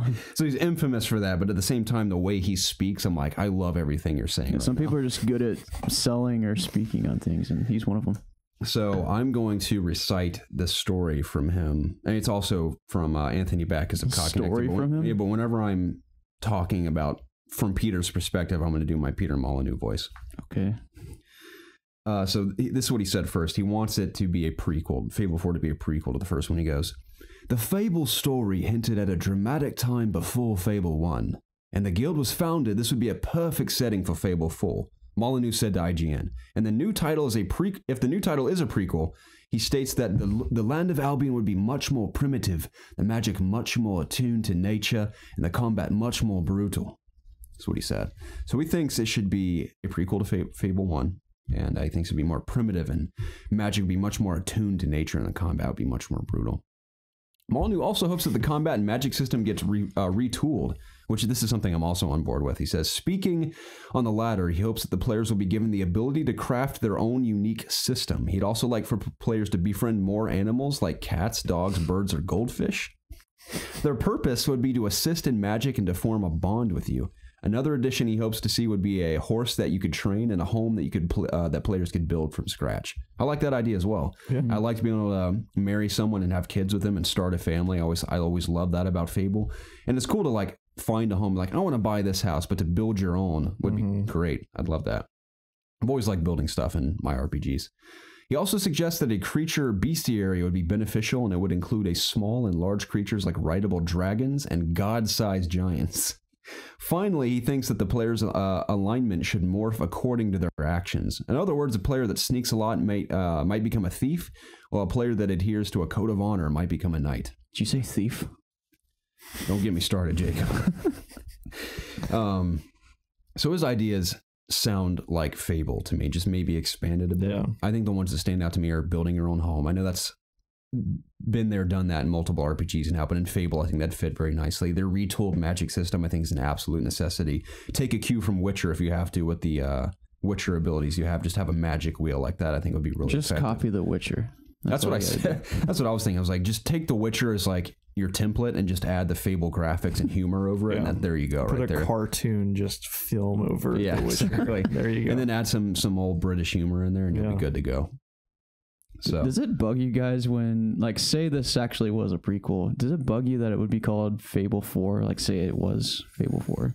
I don't even think they're going to call it Fable 4. Okay. I think they'll call it Fable : something. That's my only problem with Red Dead Redemption 2 is that it's the second one, but it's a prequel. I hate that. Granted, knowing Microsoft and the state they're in, they don't want to take any chances on people getting confused, like Fable Legends, and they canceled that. They don't want to confuse anyone. They'll probably strictly call it. It's that money. Yeah. I mean, yeah, of course. They'll probably strictly call it Fable 4 now that I think about it. It's just the concept of it. I don't like it. I understand. All right, well, then don't play it, Jacob. I'm not playing Red Dead. That's the biggest lie I've ever told. I'm going to play that in a heartbeat. Oh, we all are. Anyway, I'm super pumped for whatever supposedly Playground's working on. I think it's obvious that they're working on it. Yeah. But didn't they say we're open world action RPG? Yeah. Yeah. Please. Yeah. If there's not a car in that game, I'm going to be pissed. They're so good at cars. Yeah, I want to. A Fable set in the distant future. Hey, there's an idea.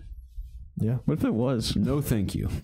No, thank you. In the distant future, utopian Fable. No, thanks. Not into it. I wouldn't be. Why opposed not? to it. It'd be a. You don't want to. Why not a future RPG? I just want my good old fashioned Fable. You can build your own house. Bit of modern technology. Hovercraft. There'd be a major backlash to that as well if that happened. Peter wouldn't be happy. No, he would not. Yeah, I hope he gets interviewed because he shows up at all the gaming conferences. I hope he shows up at E3 and someone inevitably asks him, like, tell us what you think about Fable. And I hope it's just on camera. I want to hear him speak about Fable. I'm hoping he like wants Playground to like hire him out of nowhere. Like, we're going to hire Peter to direct this game for us. There's no way. So, Lord knows, you never know what he's going to say. He works for EA, right? Peter? Yeah. I can't remember. No, who he he's works like for now. independent. Yeah, I think he's indie now. I can't remember what his Didn't he work? He for did EA? no. I don't remember. He I'm had thinking of someone one. He else. just did one game. I think this is the last thing he did, where it was like a giant contest or something for somebody to beat it. Yeah, I can't remember. It was something just remember the ridiculous. Milo thing with the Connect. Yeah, was his name Milo? yeah. Milo, how was your day at the pond? Hello, Kristen. How are you? And you could like hand him a piece of paper through the Connect, and he would draw on it and everything. He's like, Milo can actually sense the feelings you have towards him. He can tell that you have compassion. Man, classic. Yeah. Never forget. I kind of want to go on YouTube and watch that for pleasure. Yeah, because the Connect was so good that all that stuff could happen. Yeah. I still have mine, dude. And then I have flashbacks of Zach trying to play through that Star Wars Connect game and the Oh, dumpster fire that was. Man, Oh my god. so good. Remember the original E3 demo with that guy in the tracksuit, whatever his name was, and he was like, if you want to see the bottom of the shoe, you can. He's like, whoop-ow, and his like leg twists around and contorts around his body to see the bottom of his foot. Good times. Paragon shutting down. This comes is that from funny, Garrett? This comes from Epic Games themselves. This is a letter that I'm going to just read all the way through because I thought it was so heartbreaking and just dim. It's like, why are they making this so depressing right now? Yeah, It goes, they really did. it's so funny. Whoever wrote this, man, was having a bad day. Maybe it was like the one guy who was like on fire at Epic about Paragon, and everyone else is like, dude, Paragon's done, man. We're on to Fortnite. We're like, we have a gold mine over here. No one cares about Paragon. He's like, but it's Paragon. Like, I led this team. They're like, I poured my life into this. it's over, man. And he had to like go to his desk and write this. How about we'll let you have a skin in Fortnite? Yeah. Yeah. So he says, hey, everyone. It's with heavy hearts, or he or she, whoever wrote this. Hey, everyone.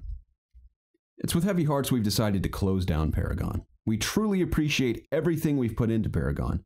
Or you've put into Paragon. We received many passionate ideas from where to take the game. The outpouring of thoughtful suggestions is another testament to the incredible community.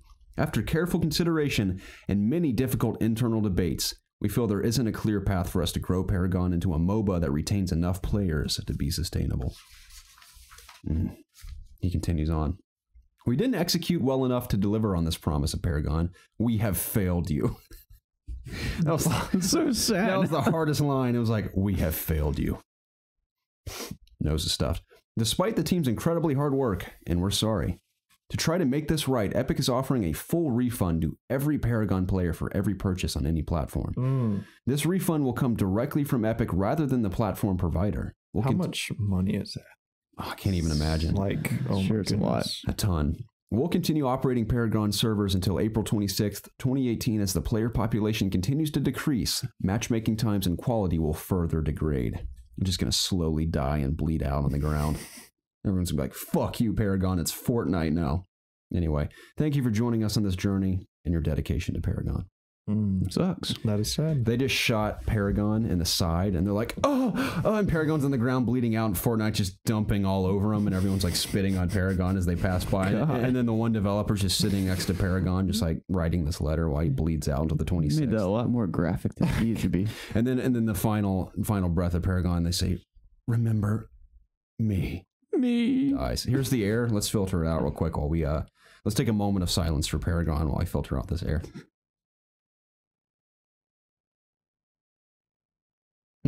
Okay.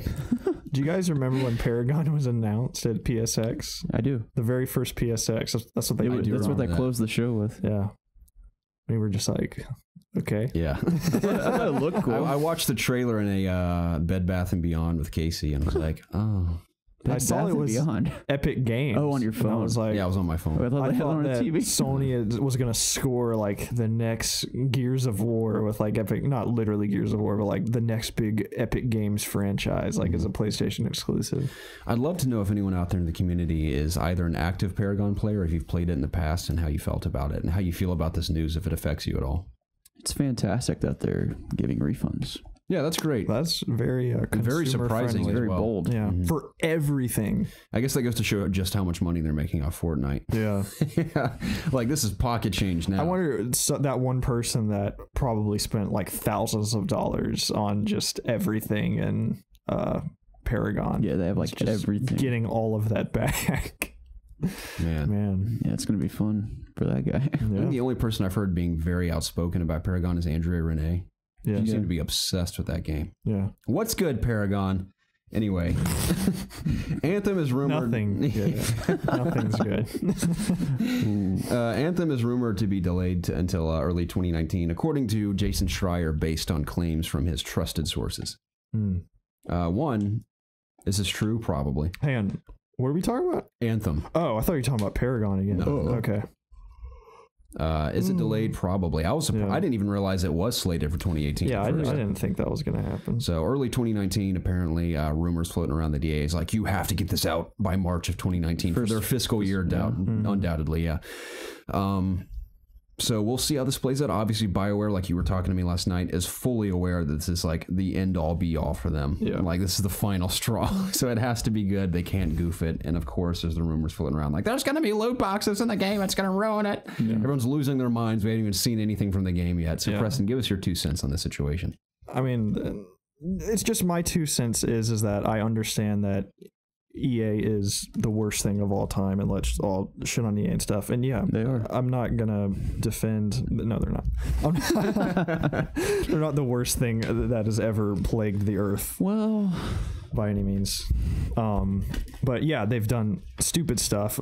Probably, their most egregious thing was recently with Star Wars Battlefront 2, and they definitely got the picture that people were not happy with that at all, and yanked microtransactions day one. Like, I think people don't even realize that you can't even buy microtransactions in Battlefront since it is released. There have still been, the case? Do you know? Yeah, there are no microtransactions.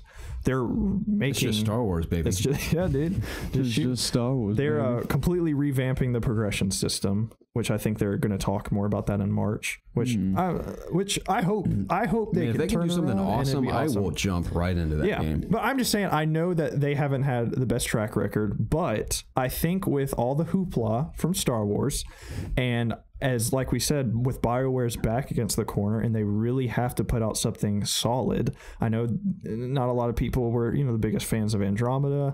I know that even I've been kind of seeing people kind of come off of BioWare since Mass Effect 3. Like in the Old Republic wasn't like some people wanted it to be, then Andromeda, and then some people kind of had some quaffs with Inquisition. Yeah, Dragon Age wasn't. Yeah.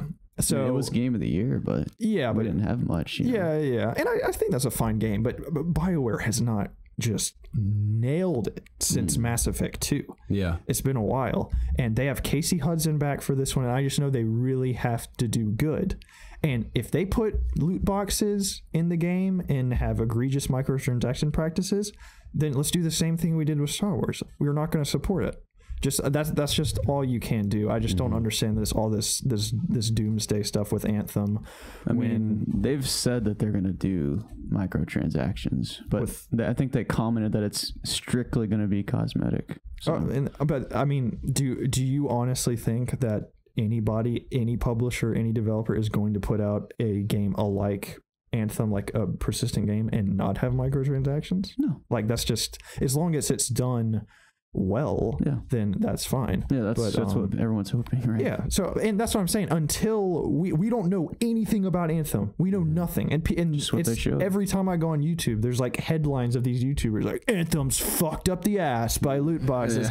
Like, it's over. We don't know anything, and I know that's a popular thing to do to get views and stuff. But I think one of the Anthem developers came out and was like, this sucks to be working on this game, and there's just all these popular YouTubers just shitting all over us. I can't imagine how much stress they're under right now. And they've got, it's all hands on deck for Anthem. Everybody's working on it. Like I said, Casey Hudson is back for this and stuff. So I think that, I mean, do what I know. Like I said, people hate EA and stuff. Fine, that's whatever. But I personally am not gonna just be so negative on this game, because from what we've seen, I think it looks awesome. I want to be Iron Man flying around shooting stuff. Imagine leveling up and stuff. PvP and those armored suits too. It'd be really cool. And my big thing is, okay, let's say Anthem, which is a game to these people you're not even excited for in the first place. Let's say it has loot boxes.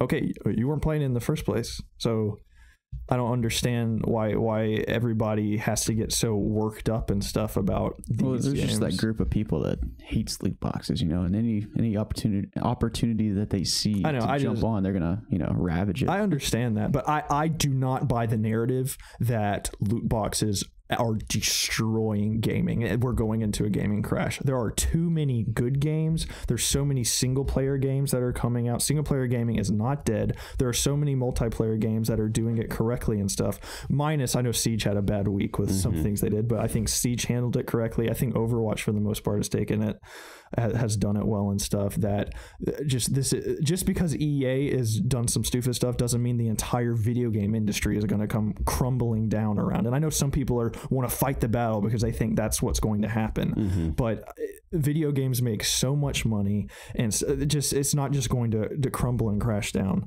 And there's publishers like Bethesda and Sony's first parties and Microsoft's first parties that are making these hardcore single player games that don't even have microtransactions at all, inside of them and stuff. And even single player games like Assassin's Creed and stuff, yeah, they have them, but you almost have to like go out of your way to find them. They add nothing to the game overall and stuff. So I don't know. I just don't get this whole, it's I don't know. It's just typical internet stuff where people are just shitting on stuff just to sit on stuff. Yeah, so I think a point that a lot of people like to hark back to is that in older games you could earn everything in the game, and now people are complaining that, like that cool, really cool looking sword in this game that I could have maybe earned in an older game, now I have to just buy it. That's the only way I can get it. So that's, well, I'm against that, but for the most part in these games you can earn the stuff for the most part. Yeah. So, and that's what I like. Yeah. Like in Siege, I can buy stuff or I can play the game and earn the stuff. And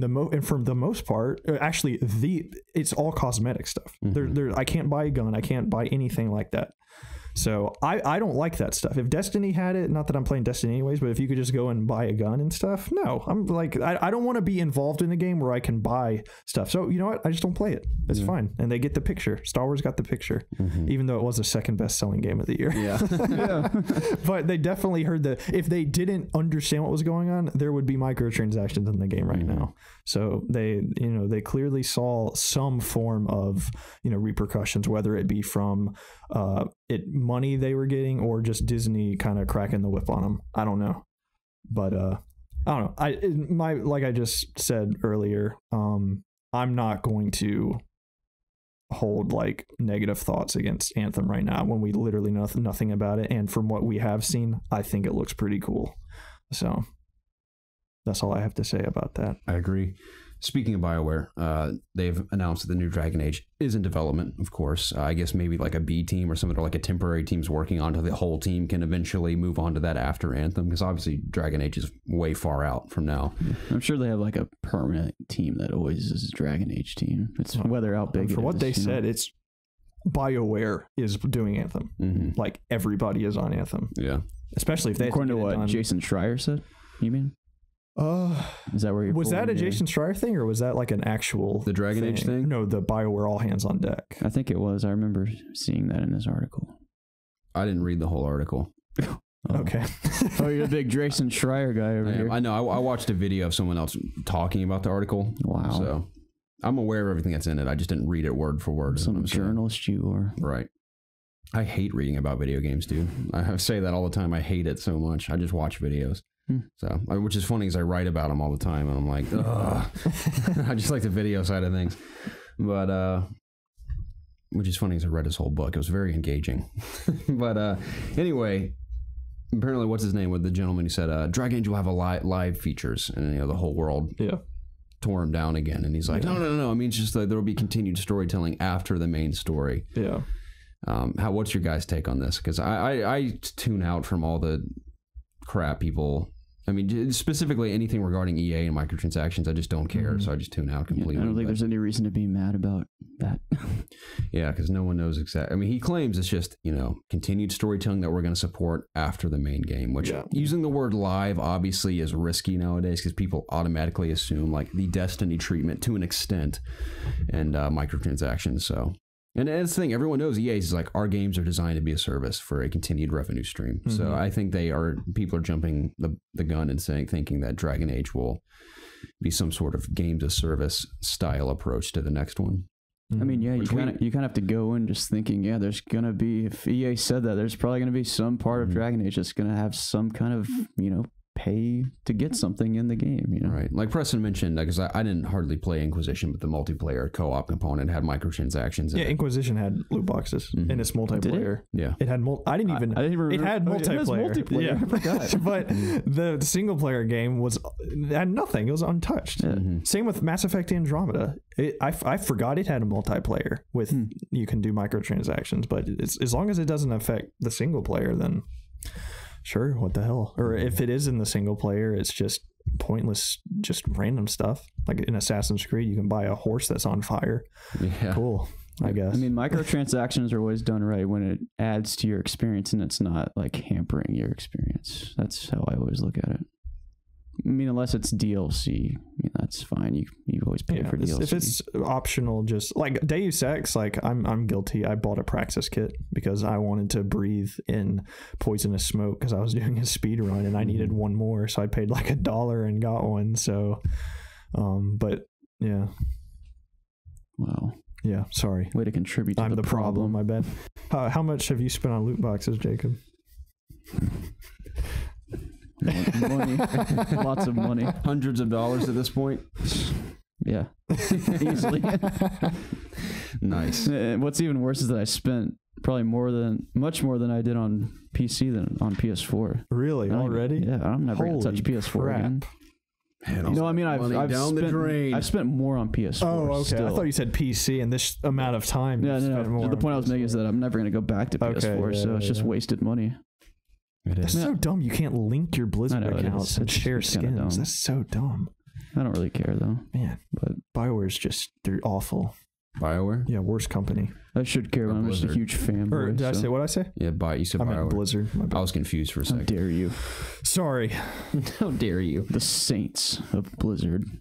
Apparently 2 new patents for new Move controllers and just PlayStation VR in general have been filed in Japan from Sony. I just included the image instead of all the writing because it was just very extensive. But from the image, you can get everything it basically talks about. So the new Move controller images that are supposedly real. I don't know if this will end up what they... Because I think it's safe to assume that if PlayStation is as serious about PlayStation VR as they claim to be, then they will have new Move controllers. So I think that's what's holding it back the most right now. Aside from, obviously, the one PlayStation camera that has trouble tracking them, which they also filed a patent about multiple cameras now, which we'll get to in a second. But the Move controller specifically, I've always thought would benefit greatly from analog sticks, just like other VR controllers. I know Vive has like the little touch pads, which are fine. I think Oculus has actual sticks as well, from what I remember. Yes. So these are designed to, obviously you can see in the image here. I'm sorry if you're listening, you can't see this, but you can kind of get an idea of what we're talking about. So it's more of an angled approach to it now. Like it's a normal stick like the Move controller, but it's kind of angled out at the top where you can grip the trigger a little easier. There's a stick where your thumb rests and face buttons surrounding the stick. So it's almost exactly like the Move controller, just angled out a bit. It gets rid of that light ball and it has a stick in place of where the actual main button is on the Move controller currently. I have a quick question. Are you actually putting images of this on the video? I am not, no. Because you said... I'm just describing it right now. You said people listening to this won't be able to see it. So no. People watching won't be able to see it either. No, it's fine. Yeah, that's true. But I just wanted to specify. Yeah. Like I didn't know if you were actually going to do this. Right now. There you go. Here, I'm going to hold it right up to the camera like that. So anyway, what I really like is I like the straps that are on the side of the handle. I hope that stays because I kind of like that idea. Instead of being locked around the wrist, I kind of like having it like feel nice and firm against my hand with that strap there. Yeah, go play your Wii, Garrett. I think that's kind of cool. I just get excited about this because I don't have Vive yet. I hope to someday down the road upgrade my PC to a point where I can play Vive, which sucks. I probably would have invested in my PC heavily if I didn't have to pay that massive traffic citation I got. I'm pretty sure it's going to be like at least $500, if not more. I'm like mortified to see the price. It hasn't updated on their website yet. I'm going to go to it's like $3,000. Give us your soul. So hopefully it's not that bad. I'm predicting it to be the absolute worst thing ever, and I'm hoping by some miracle it's not that bad. Which sucks because I was going to like upgrade a huge component of my PC before I got that. What were you going to do? Probably the graphics card or the CPU, one of the two. So I don't know. Can't do that now. F me, right? So anyway, I think this is awesome if that's the case. New Move controllers are a must. Those sticks, man, even just playing the Inpatient, which was not good, even just the simplicity of having the sticks and the Move controllers would have been a huge help. Yeah. And I always think about playing like Super Hot with sticks, or even like Skyrim VR, for example. Like it's already kind of weird to move in the game. Like I got used to it. It's fine. Which is funny. That game traversal is 10 times better than the inpatient. The inpatient is a fraction of the size and is so bad in comparison. But this, with the analog sticks moving it around in a game like Skyrim, for example, would be incredible. So I think that's awesome. That patent's cool. And the other one is a patent for something either you can attach to the current PlayStation VR, what do you call it, like visor, I guess, or a brand new mask entirely. They didn't have patents for like a design of a new helmet, or I keep using different mask, helmet, visor, I'll just call it that from now on. But also multiple cameras that sit in your room, similar to Vive, that track the controllers much better than just the single camera. Because, you know, if you go out of bounds of it, it always can't register it. So as a PlayStation VR fan, this gets me excited. That's you know, as I've said, that's the biggest problem with VR is the light-based motion controls. Just like you said, if you get outside that bubble, it's over. Yeah. And they're just not as good as I know the Vive doesn't use cameras. It uses, I think, like IR sensors to detect. But, whatever it's like light years ahead of the Move controllers. So I would definitely invest in those if they actually come out. That'd be really cool. Absolutely. I think it'd be great for Sony to announce it. I assume it would be E3 this year, but announce new, because, you know, they're talking about their support for PlayStation VR. There's a ton of awesome games coming down the pipe for PlayStation VR. So they have the games on lockdown coming out, which is awesome. But to announce like, and to support these brand new games, here's not only potentially, hopefully, first and foremost, the Move controls. Even just having sticks would be helpful to start with, but eventually talk about, you know, like the new sensors or cameras, whatever it'll be, to easily track your movement. I think if, like I said, if they're as serious about it as they claim to be, I think this is an absolute must. So it's a must need, Jacob. So couldn't have said it better myself. All right. Speaking of PlayStation, we have the PlayStation Plus free games for February that were supposedly leaked. Is this the end of the news? Almost. Okay. We're getting to Game Pass in a bit. That's the main topic. Gotcha. So, I don't know if these are confirmed yet, but these are the leaked titles, which are definitely real. Far Cry 4, Dark Souls 2, Scholar of the First Sin, which I actually have on PS4 already, and Far Cry 4. So, but if you've not played either of those games, those are two awesome ones. And then PlayLink, that's you. I think it's like a party game or something. Yeah, I just played that with my family last week. Was it good? Yeah, I think it's fun. I always thought like playing party games like that on our channel for a couple Let's Plays could be really funny. Like either PlayLink and there's a couple other party games out there that are really good. I think Overcooked could be really funny if we played that. My family likes to play Fibbage, I think that's what it's called. And then there's one called it's Drawage or something like that. That's probably not it, but they're all on. It's in Jackbox party games, and all you do is use your phone as a controller, and you start the game on your PlayStation. Everybody connects to the Wi-Fi network, and it gives you a code on the screen. You put it in on your phone. You name your character. Me and my sister always do like sexual innuendos. Like I'm always Mike Hawk, and she's like oh crap, I'm forgetting, but we always do like stupid names. It's really like inappropriate. Yeah, especially with your family, man. You're weirding me out. It's funny because they don't get it, but which makes it even funnier. But in Fibbage, it's kind of like about Balderdash, and the drawing one, you get like a topic and you have to draw it, and you have to get everybody to guess it. And in the That's You, that one's a little bit more in depth. It'll pretty much ask you like, who's out of all of you the most likely to rob a bank tonight? And you're trying to pick the person that you think other people would pick. So if I pick Garrett and 4 other people pick Garrett, then we all get points. And then it involves your camera. You can take pictures of your face and do cool like effects to them. And then there's parts where you have to draw on your face and stuff. So it's pretty fun to play with everybody. Sounds pretty fun. Yeah. And for it to be free, that's even cooler. I agree. Even though it was free when it first came out. Was it? It was. Well, it's free again next month. Yeah. Xbox games with gold have also been announced. We're getting Shadow Warrior, Assassin's Creed Chronicles India, Split Second, and Crazy Taxi. I've been waiting to play Crazy Taxi on my footstool, and I'm very excited about it. Those are some real bangers. Oh, yeah. Yeah, those don't stand in contest to the PlayStation games in February. That's for sure. I'll download Dark Souls too. Yeah, it's a good one, I would imagine. I have it. I still haven't played it. It's funny, when I bought it, I was like, there's going to come a day where I play this, but today is not that day. Maybe after I play the Dark Souls on Switch, I'll want to jump right into 2. So I'll have it on PlayStation. I was thinking if I play the first Dark Souls, I'll probably just pick it up on PC at this point. I mean, it'd be cool to take it on the go on Switch for sure. Maybe I'll do it on the go because I rarely play like single player experiences at home nowadays because I'm so limited on time. But if I'm out and about, maybe I would like to play it on Switch. Yeah, who knows? Maybe I don't even get it on Switch. I don't know. We'll just see what's going on. It may. It's kind of hard to forecast that far ahead. It is, yeah. So those aren't very exciting. You have anything to say about those, Preston? Well, speaking of Xbox, this brings us to the main topic of the show. Xbox's Game Pass update is a game changer, pun intended. This comes from Xbox themselves. I'm going to just run through it in case you guys don't know what it is or what the update is about. And I will talk about it. It's pretty wild. From Xbox, it says, when we launched Xbox Game Pass in June 2017, we knew that we wanted to craft a service with gamers in mind. That meant a diverse, expanding library of over 100 games and counting, matched with one monthly price and unlimited access to download and play full fidelity experiences. Today, we're excited to announce plans for a major expansion to the Xbox Game Pass that underscores our commitment to deliver our fans with the ultimate gaming subscription service. Moving forward, we plan to release all new Xbox One exclusive games from Microsoft Studios into Xbox Game Pass on the same day as their global release. This means that when Sea of Thieves launches on March 20th, it will be included in Xbox Game Pass to all members.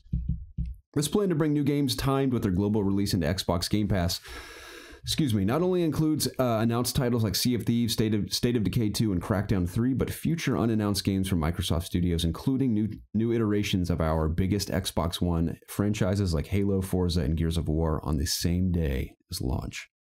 End quote. That's insane. Yeah. What is your just initial take on this? Maybe if they had any games, it would be worth it. Yeah, totally. Say that again, dude. No, but for real, that is absolutely insane. It is. Like, it's as I initially read it, I was just waiting for or just the but it's $100 a month. The asterisk of just something that's just not awesome. But man, that's insane that you just pay $120 a year and you already get access to the massive library they have. But you're getting these Microsoft exclusive titles the day they come out. The next God of War, the next Gears of War, the next Halo, Sea of Thieves, Crackdown, probably Fable, State of Decay. Did I say that? No. Oh, State of Decay. If you're already going to buy those and you're already into digital, gosh, that's the price of 2 games, and you're getting all of those games day one, just like you bought them, along with the big catalog of games that are already with Game Pass. So yeah, that's insane. Yeah, $10 a month for all that content at your fingertips. Yeah, crazy. And even like I want to try Sea of Thieves. Yeah. To play that game for a month for $10, that's better than Redbox. That's better than Blockbuster would have ever been. Yeah. And you don't have to leave your house. Yeah. You just download it. That's awesome. That's incredible. That's so cool. And even if you just want it for a month, like say, oh, I want to try Sea of Thieves. Oh, I don't like it. Yeah, you still have all those other games. Exactly. You know, if you want to try and like something I said, you can cancel the subscription and stuff. Like it's freaking awesome. This could potentially change everything as we know it. To see how not only companies and developers react to this system, but also how competitors react to the system, like Sony, for example. Is PlayStation Now even still a thing? It is, but it's awful. Yeah, so that's the thing, is that I heard somebody else say it, and I don't want to steal. I forgot who it was, but I know I heard it. But I thought this too, and I know this is going to come off super fanboyish, but this is just how I thought. I don't even want to say it almost, because it almost comes off so fanboy. But if that's even a word, but my initial thoughts were like, man, this sounds like such like a second place thing to do. You know what I mean? Like, this is like, I don't want to use the word desperation. I mean, Xbox's last stand. It's just like it's the big thing that they needed to do to make some noise. Exactly, because I don't think Sony's going to do this, and I don't think Microsoft would have done this if they were. Sony doesn't have a reason to do it. Exactly, that's the point. And I don't want to. I know that sounded super like PlayStation douchebag fanboy and stuff. Everyone that listens to us knows. Yeah, I know. Fanboys, dude. Besides that, though, I think this is a freaking awesome. I think it's incredible. I think it's super like consumer friendly. Definitely, just incredible. Like you said, it's one of the most insane like gaming things I've heard. Like just for that much content, for as cheap as it is, just the way the system works, it's incredible. And if I played Xbox, I would be all over that. Mm-hmm. You got to wonder how this affects developers. For example, let's say Sea of Thieves comes out. Yeah, the developers that are making the Microsoft games. Because developers, game studios make their money off sales, correct? Or is it the publisher pays them based off of sales of their game? Is that how it works? I would need to look into that. Yeah, I'm not entirely sure, but does that, let's say... Well, I mean, if we're talking about like Insomniac, when they made, what was that game called? Ratchet and Clank? No. The Microsoft game. Sunset Overdrive. Yeah. Yes. When they made that game, Microsoft paid them to make the game, right? So, I mean, I think it works. I think it works differently when Microsoft makes the game. Publishers pay the studios to develop the game, right? But because who's making Sea of Thieves? Rare. Is it Rare? Mm-hmm. Yeah. So I guess it works the same way, right? Are you asking if I go and buy a copy, who gets the money? Is that what you're asking? Or is that what we're asking? We're trying to figure out? I'm just saying how are the developers getting paid? How developers are making revenue off the game. I think it's gotcha. I guess it's both. I mean, I'm assuming that if you're a third-party game, like let's say I have Assassin's Creed Black Flag on the Xbox Game Pass service, I'm assuming Microsoft is paying me a royalty to use my game. That's what I was thinking. Even if somebody's not even downloading it, I'm assuming Microsoft's paying us. But if it's a Microsoft-owned company like Rare, I'm assuming that they're just paying Rare because they're just making the games. I'm sure they might get bonuses. If I know that some companies, if there is a high Metacritic score, they might get a bonus. Right, I've heard that. Yeah. I don't know if there's if you guys sell 5 million copies, you'll get a bonus. Yeah, but I think it is. I don't. Yeah, I think you're right. I don't think it is like a continuous stream to the studio. Mm-hmm. So.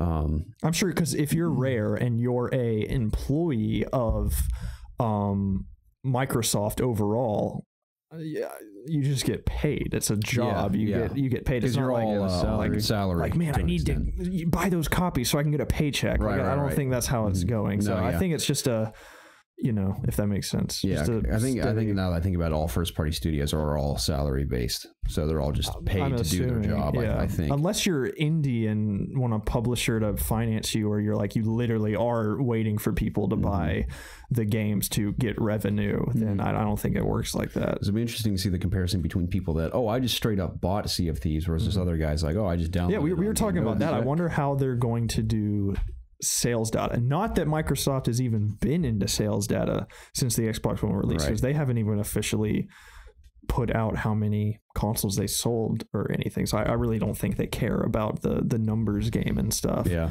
But how is it going to work on the sales charts and stuff? I have no idea. Like I don't know because you're not buying the game.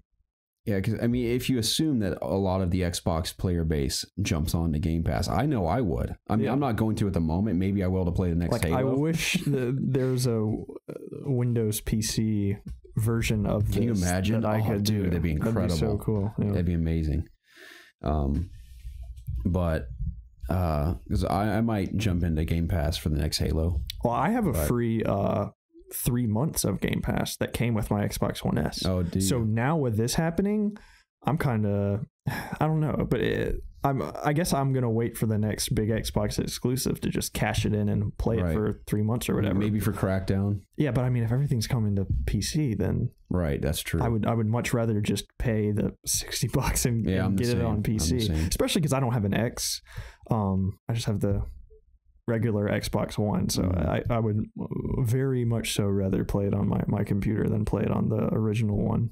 Same with me. So But man, if I just had a kid with an Xbox, and This would be the best thing Yeah, ever. I was like, yeah, I'll pay $10 a month. Yeah, especially if your parents are like, oh, my son is a huge Xbox fan, and he can just play whatever for $10 a month. Yeah, that's huge. I was working somewhere a while ago, and a guy had just bought. I was overhearing a conversation, and a guy had bought his son a PS4, and he was talking about, yeah, man, I bought this service, and man, he's got like 500 something games that he can play.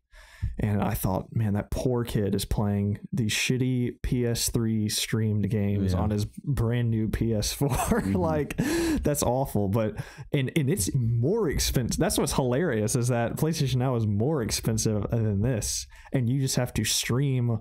Oh, I mean, I know there are some PS4 games now, but you're not getting like Halo 5. Like, I don't think you're getting like Uncharted 4. I guess could be a common like similar game in terms of popularity on the console. You're not getting that on PlayStation Now, right? And even if you were, you're playing it in a worse way than just downloading it to your console. Whereas on the Game Pass, you're playing the game, you're downloading it, you're not streaming. It's there, you're playing it.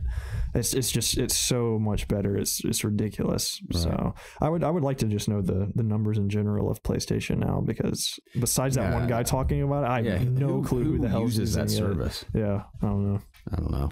But I mean, Microsoft and things like this, they're doing a lot of cool stuff. They are a lot of cool stuff. That's very cool. Yeah, I'm mostly interested to see the reaction from everyone else. Like, and going down the line, obviously the initial reaction probably won't be anything, especially from Sony specifically. So I'm most interested in. We're like you said, there's no need. Yeah, exactly. That's what I mean. They're killing them in console sales. Yeah. They're having the most third-party games are selling better on PlayStation, as opposed to Xbox. I can't wait to hear Sony's PR answer for their reasoning for not doing it. I don't even think they'll comment on it. They're not going to comment. I mean, when someone's going to ask them in an interview, like, they're going to have to say something, right? I don't think anybody's going to ask them that. I think it'll come up. I don't know. Just wait and see. Maybe.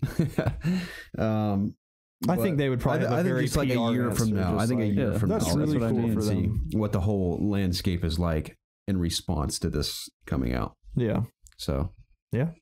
Who knows? This could be the first domino to fall for just something forever changing. Who knows? Maybe in the next 10 years, we're just buying these consoles or whatever, and we're just paying a service. Maybe Steam will turn into a service. You pay $20 a month, and for unlimited games. You have every game on Steam. That'd be insane. Yeah, that would be crazy.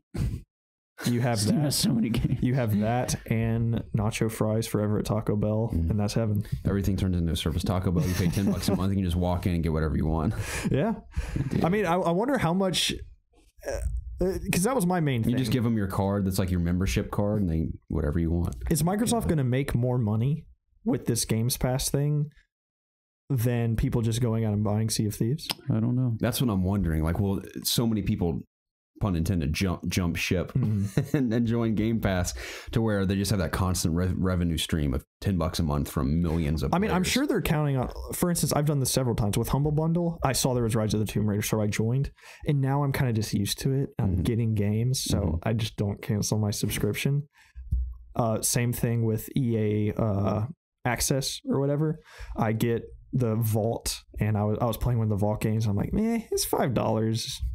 I might use it later, so I might as well just keep it on. I'm going to join EA Access. I'll play Sea of Thieves. I like this. Oh, I have all these other games. It's only $10 a month. I wonder if that is more beneficial to them to keep people locked in for longer periods of time, as opposed to getting some people to just buy the $60 game. Because who knows, maybe more people are more inclined to throw $10 down to buy Sea of Thieves than there would be to full out just pay out $60 I know I would be. for it. I mean, I would rather, if I like what I play from the beta, if I do end up playing the beta, and especially if it's a games as service. Like, I know there's going to be microtransactions in Sea of Thieves. Just get them in the game. And now you got them in the game, and maybe that's good enough for them. It's just like, come on inside, we'll get you used to playing this game. Then you start buying a few microtransactions, and bada boop, we're making our money right there. Yeah, it's going to be interesting to see if, like, I'm sure they did research as to whether people are just going to, sign up for a month and then cancel. Like, I'm sure, like, they kind of know going in that people are going to stick around and just keep using the service. Mean, that's the thing is like, hopefully that's going to outweigh how much money they would make just buying a game. Microsoft is not dumb. They who knows how much research they did for this to see if it's viable. So I think they are in the good graces of gamers right now. Yeah, they just keep doing the right thing, especially because of the Underdog as well. Exactly. And man, this is just a huge. This is probably the best thing they've done. I'm going to say that it's that cool to get their day one brand new first party games right there for $10 for the consumer. Yeah. That is incredible. I think that's the coolest thing they've done this entire generation. So I think they've seen that playing to just being good with the consumers has helped them this far. So they're just like, dude, let's just knock it out of the park with this. So finish them. Yeah, pretty much. Very cool. Yeah, I'm excited for PlayStation's network went down yesterday. Can't change your name. Right. PlayStation now sucks. Any it's the end of days for Sony. Yeah. Any Xbox exclusives that come that I'm even remotely interested in, I'll probably sign up for the service. Yeah. Be indoctrinated into the Xbox ecosystem once again. The revolution to their ecosystem. Like I said, if I could, and you could play it on PC with that. That's the thing is I don't think you can do with the Xbox Play Anywhere. I don't know if I have a Games Pass if I can play Sea of Thieves on my computer. I'd rather just play. I'm thinking of games like Halo that only. If that was the case though, if I could play Sea of Thieves for a month to see if I'm actually going to be playing it for $10 on my computer. That would absolutely be unbelievable. Because I know there is if I buy Sea of Thieves digitally on Xbox, I have it on PC, but I don't know if that works at Game Pass. I certainly hope so. That would be so cool. I've heard nobody talk about it though. Me neither. So that'll be something to look into. Yes. Well, very excited to see how this plays out. I don't know why they wouldn't let you. Yeah, I don't know either because it's all the same revenue stream. Yeah. So yeah. Like as long as I'm paying the money, why the hell do you care where I'm playing it? Yeah. So, yeah. Trying to sell those Xbox One X's, boy. All right, and you won't get my $10. Yeah. Amen, brother. That brings us to community questions. Ladies and gentlemen, thank you so much for your continued support of this podcast by submitting your questions week in and week out for this podcast and our additional show, Ask IOG, which will have an episode this week. I can guarantee you, Jacob, I have the time to shoot one. No. You're assuming that I do. I certainly hope you do. It's got to be at least one night we could do it. We'll see. There should be some Let's Plays and streams this week because I'm not as busy as I have been the past couple of weeks. We have like 2 Let's Plays we haven't released, right? Yeah, there's 2 Let's Plays I've yet to edit. Because both Let's Plays are a little lengthy. I can cut them down to a reasonable time, like 10 minutes or less, but editing them takes me at least 3 hours, and I just don't have that time right now. But this week should have a Let's Play or 2, a couple streams for sure, and hopefully an Ask IOG. So just really quick, I tried to Google if Game Pass would work on PC, and the first headline I get is Austrian retailer removes Microsoft console from its store following I saw that. Xbox Pass changes. Huh. Yeah, so that's what I'm wondering how retailers as well, because I know they have some deal with GameStop for $60 you can get a 6-month pass. So I don't know how other retailers will react to this situation. That's the thing. You got to think people that don't have an Xbox, like, man, if I buy an Xbox for $10 a month, I can play all their games. So, like, why would you not go get an Xbox? It's true. So, that should be a console seller. Whoa, guys. Whoa. This headline, first Windows 10 game makes its way to Xbox Game Pass. With the arrival of ReCore Definitive Edition, those on Windows 10 PCs can finally take advantage of Xbox Game Pass. Oh boy. How old is this article? Let me see. Earlier in the year, Microsoft unveiled Xbox Game Pass, a Netflix-style subscription for a flat monthly fee of $9.99. The service provides access to 100 blah, blah, blah. With September just around the corner, a new wave of titles already being ushered into the Xbox Game Pass. Along with these is ReCore Definitive Edition. Best game of the year from Xbox. It now appears the game still retains the full feature set of the Play Anywhere program through the service, including cross-platforming licensing with Microsoft with Windows 10 PC. With an active Xbox Game Pass subscription, the ReCore Definitive Edition listing now allows users to download the Windows 10 version of the game for free. I like that. So it works with ReCore, but I don't know if that was just a fluke. Okay. Then this other article says it won't be available for PC. But I'm not no, but that's the whole pass. Yeah. I think because only specific Microsoft games are the Play Anywhere thing. So I'm wondering if the Play Anywhere games like Sea of Thieves, like a Forza, etc., would work on PC. I don't see why they wouldn't. Because if I download the game, I have Play Anywhere. I should try that. Like I said, I have a free subscription. I should try to see if I can get that to work. Because if that's the case, then that's amazing. This episode's title and thumbnail are going to be themed entirely around Xbox for the first time in its Obvious Gaming history. Wow. How the tables have turned. How the tides have turned. Yeah. With Xbox Game Pass. That's what I mean. It changes everything. We're an Xbox channel now. We've never been a PlayStation channel, but hashtag not fanboys. Yeah. So, but community questions. Thank you to all of you who wrote in this week. We greatly appreciate it. Your continued support to extend the conversation of every episode is always exciting and thrilling. We never know what we're going to get. If you want to reach us, you can reach us in one of three places. You can reach us at ItsObviousGaming@gmail.com. You can tweet at us at obvious_gaming, or you can submit your questions in the Ask IOG section on our Discord channel. With all that out of the way, always use the hashtag AskIOG, by the way. My mind's melting, Jacob. I'm going to say one more thing. I'm sorry. Very unfocused. Yeah, based on this article, is happening. This is why. Based on this, it looks like Xbox Game Pass supports Xbox Play Anywhere. You'll be able to play it on PC and Xbox One. That would be, if that's the truth, I think that's the case. Thrilled. Okay. Thrilled. $10 a month? Only Absolutely. For the Play Anywhere games. Yeah, that's fine. Yeah. Okay. That's still better than nothing. I'll take it. That's still Sea of Thieves during it for a month. Yep. Yeah. Totally. Cool. All right. Awesome.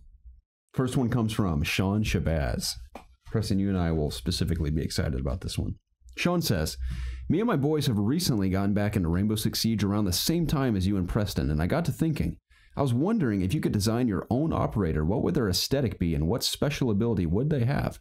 Can be realistic or be as realistic or outlandish as you want. Keep producing great content and keep the Tide Pods out of your mouths.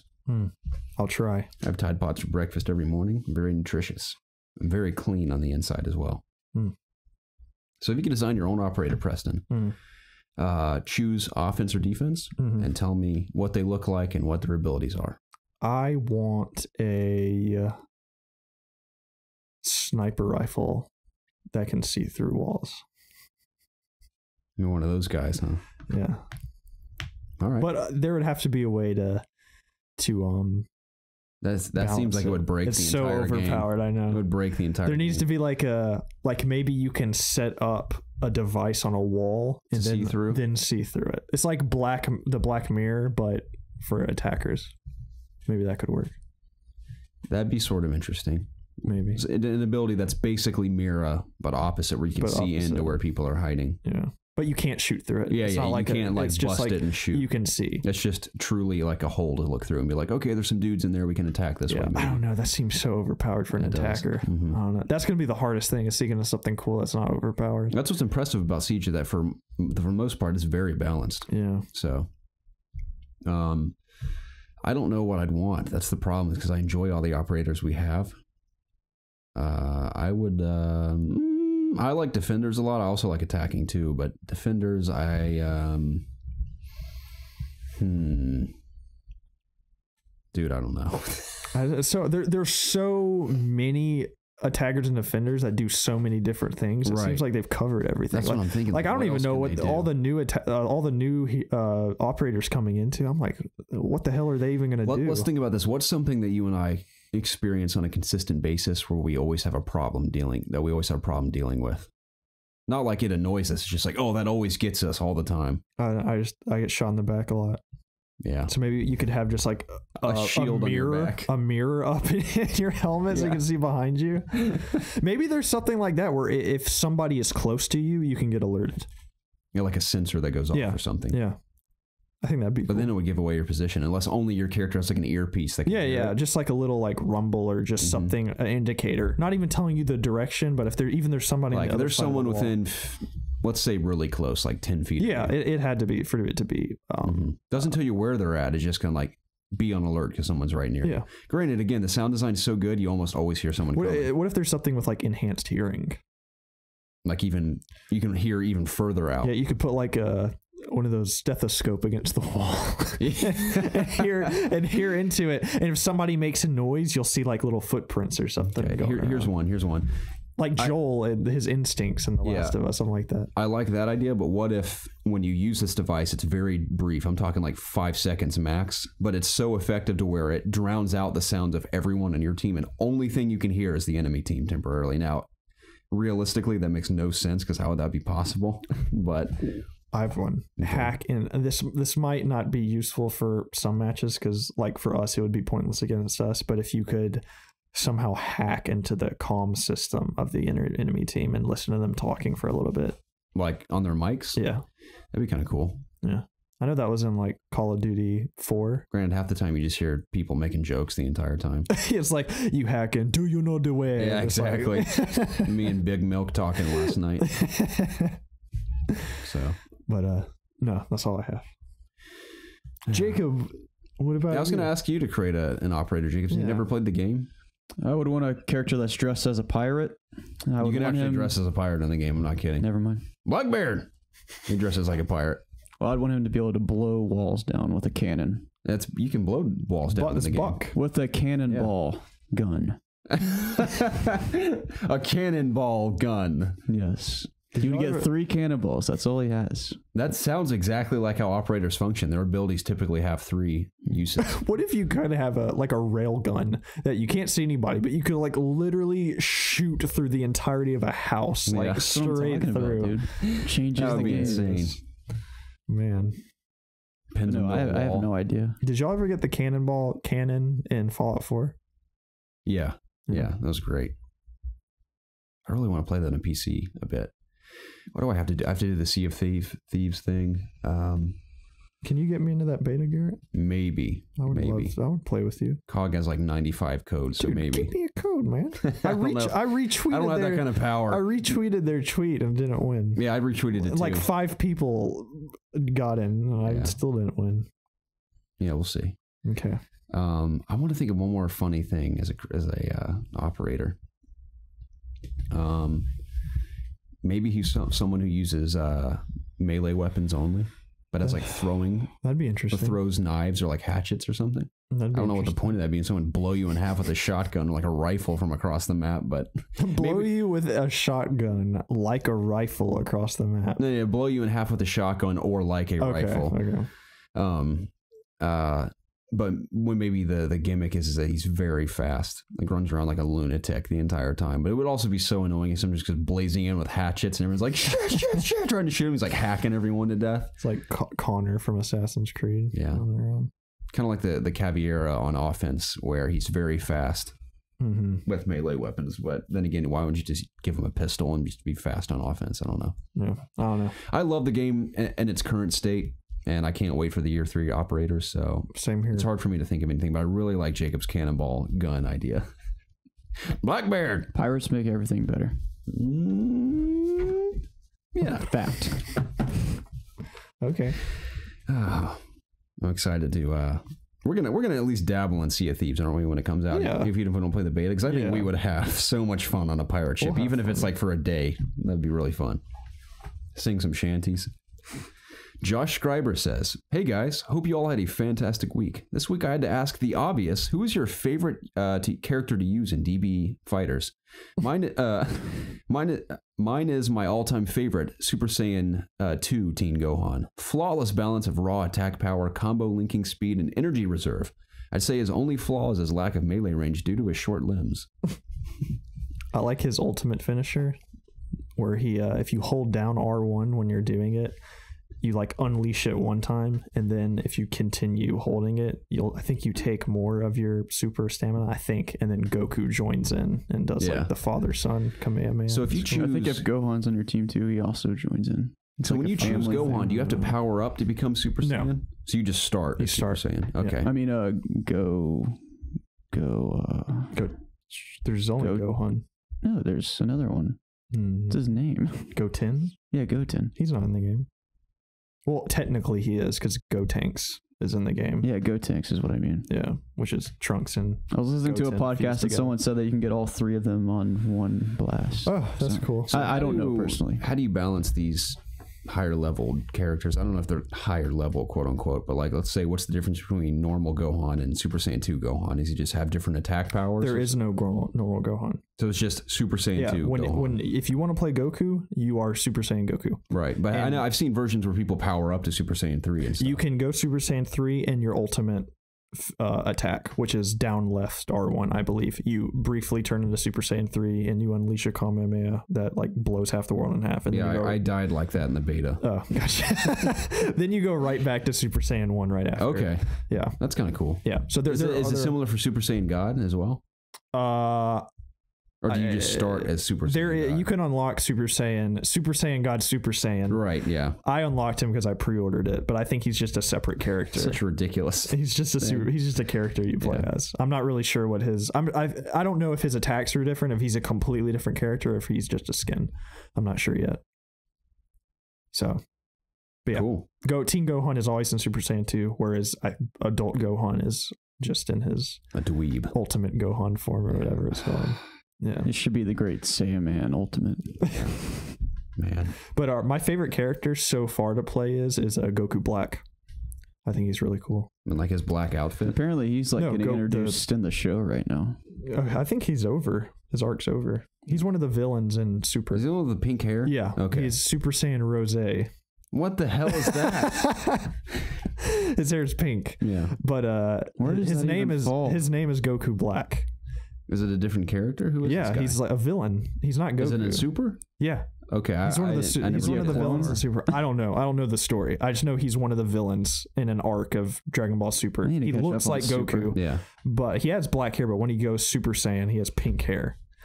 I don't know the reasoning behind it, but his abilities are awesome. He always holds his hands like this, and he makes like lightsabers out of his hands, and he can like summon a giant scythe of energy and like smack people with it. Is he like a Goku poser or something? Is that why he's called Goku Black? He looks exactly like Goku. I think he's like Goku's alternate from another dimension or something. I'm not sure. He looks cool though. Okay. Have you never seen this guy? No, I've seen him. I just didn't know where he fit into the lore. Yeah. He's in Super. He's a bad guy from Super. He has earrings too, doesn't he? Yeah. Okay. Cool. Yeah, well, I like playing as him. He's cool. He's fun. Nice. I have not found my footing with any character in the game yet, so I don't know. But I'd like to say Trunks will be my favorite. Yeah, Trunks is cool. I beat a guy up with Vegeta on the beta. Yeah, you kicked ass with Vegeta. I guess that's my guy. I don't know. Yeah. Frieza's always cool too. Mm-hmm. Her standard square attack does that thing. Him. Sorry. Yeah. I always, as a kid, I thought it was her. Me too. If you bash a square, I think just his auto combo. He'll lift the guy into the air and like destroy him, like he killed Krillin. Remember how he did that? Yes, I do. Yeah, I thought that was a cool combo. I still think probably the funniest meme I have ever seen in my entire life. Yeah, is from I need to find that and put it on Discord. I'm sure some of you have seen it, but it goes it shows Frieza in like his second form, and the caption is when I'm in half chub and she says, "You're so big," and it shows Frieza going, "You fool, this isn't even my final form." I saw that, dude. I died. I was laughing so hard. It was hilarious. That was funny. Whenever I randomly think about that, I still laugh out loud. It's so funny. Sam Harris says, "Dear Bro Kings, I humbly ask you a question that has been plaguing me for a fortnight. If you could take your favorite aspects from your favorite games and mash them all together, what would it look like? For instances, I would take the style of Persona 5 and mix it with the near perfect gameplay of Mario Odyssey, which would result in a stylized platformer like no other. I'd be humbled and honored to hear what your divine voices utter. Sincerely, the Flash 2189. P.S. Keep running."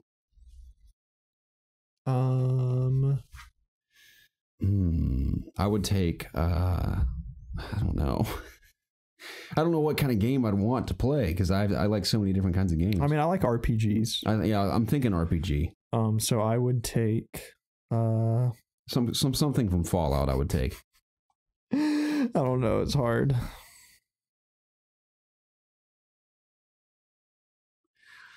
Oh gosh, I have no clue. It's so hard. I can't look at my walls. Quit. Maybe. Oh gosh, dude, I don't I don't know. You got anything, Jacob? I would take Overwatch and just Overwatch. Sorry, that was really good mean. one. That was mean. I'm not saying anything, no. But Overwatch be part of it? Yeah, potentially. Well, you should make like a single player Overwatch game. That's just making us. That's not combining two games. All right, yeah. I guess. How about the characters and world of Overwatch in a open world RPG? Why would that be a cool thing? I don't know. But I don't know. I'd get made fun of for saying that, so I'm not going to say it. I'm going to mix Mario with the Uncharted series because I want a third-person shooter Mario game. You sort of have that in Rabbids. No, that's more tactical. But you have a gun. No, I don't want a hand cannon. I want an actual automatic firearm. rifle. Yeah, in Mario's hands. Just imagine a mod with Mario in place of Nathan Drake in Uncharted 4. Be funny. Has the same voice, and Mario has his voice like Yahoo and stuff when you're jumping and using the. How about Fallout and WoW to form a Fallout MMO? You and I have discussed that in the past. That's probably a dream of mine. How do you feel about that, Jacob? A Fallout MMO. I wouldn't play it. Yes, you would. No, I wouldn't. Yes, you would. No, I wouldn't. Would too. What if Blizzard developed it? Don't dare lie to me. I'd play it. Yeah, I like that a lot. Okay. I would say Destiny and WoW, because that's what I want Destiny to be. Yeah, that's a good one. I want a Star Wars game that's basically The Witcher 3, but it's Star Wars. Let's do Star Wars and Uncharted. Like 1313 was supposed to be. That and even the visceral game Star Wars. Ragtag. Yeah, that one. That'll be the day. Yeah.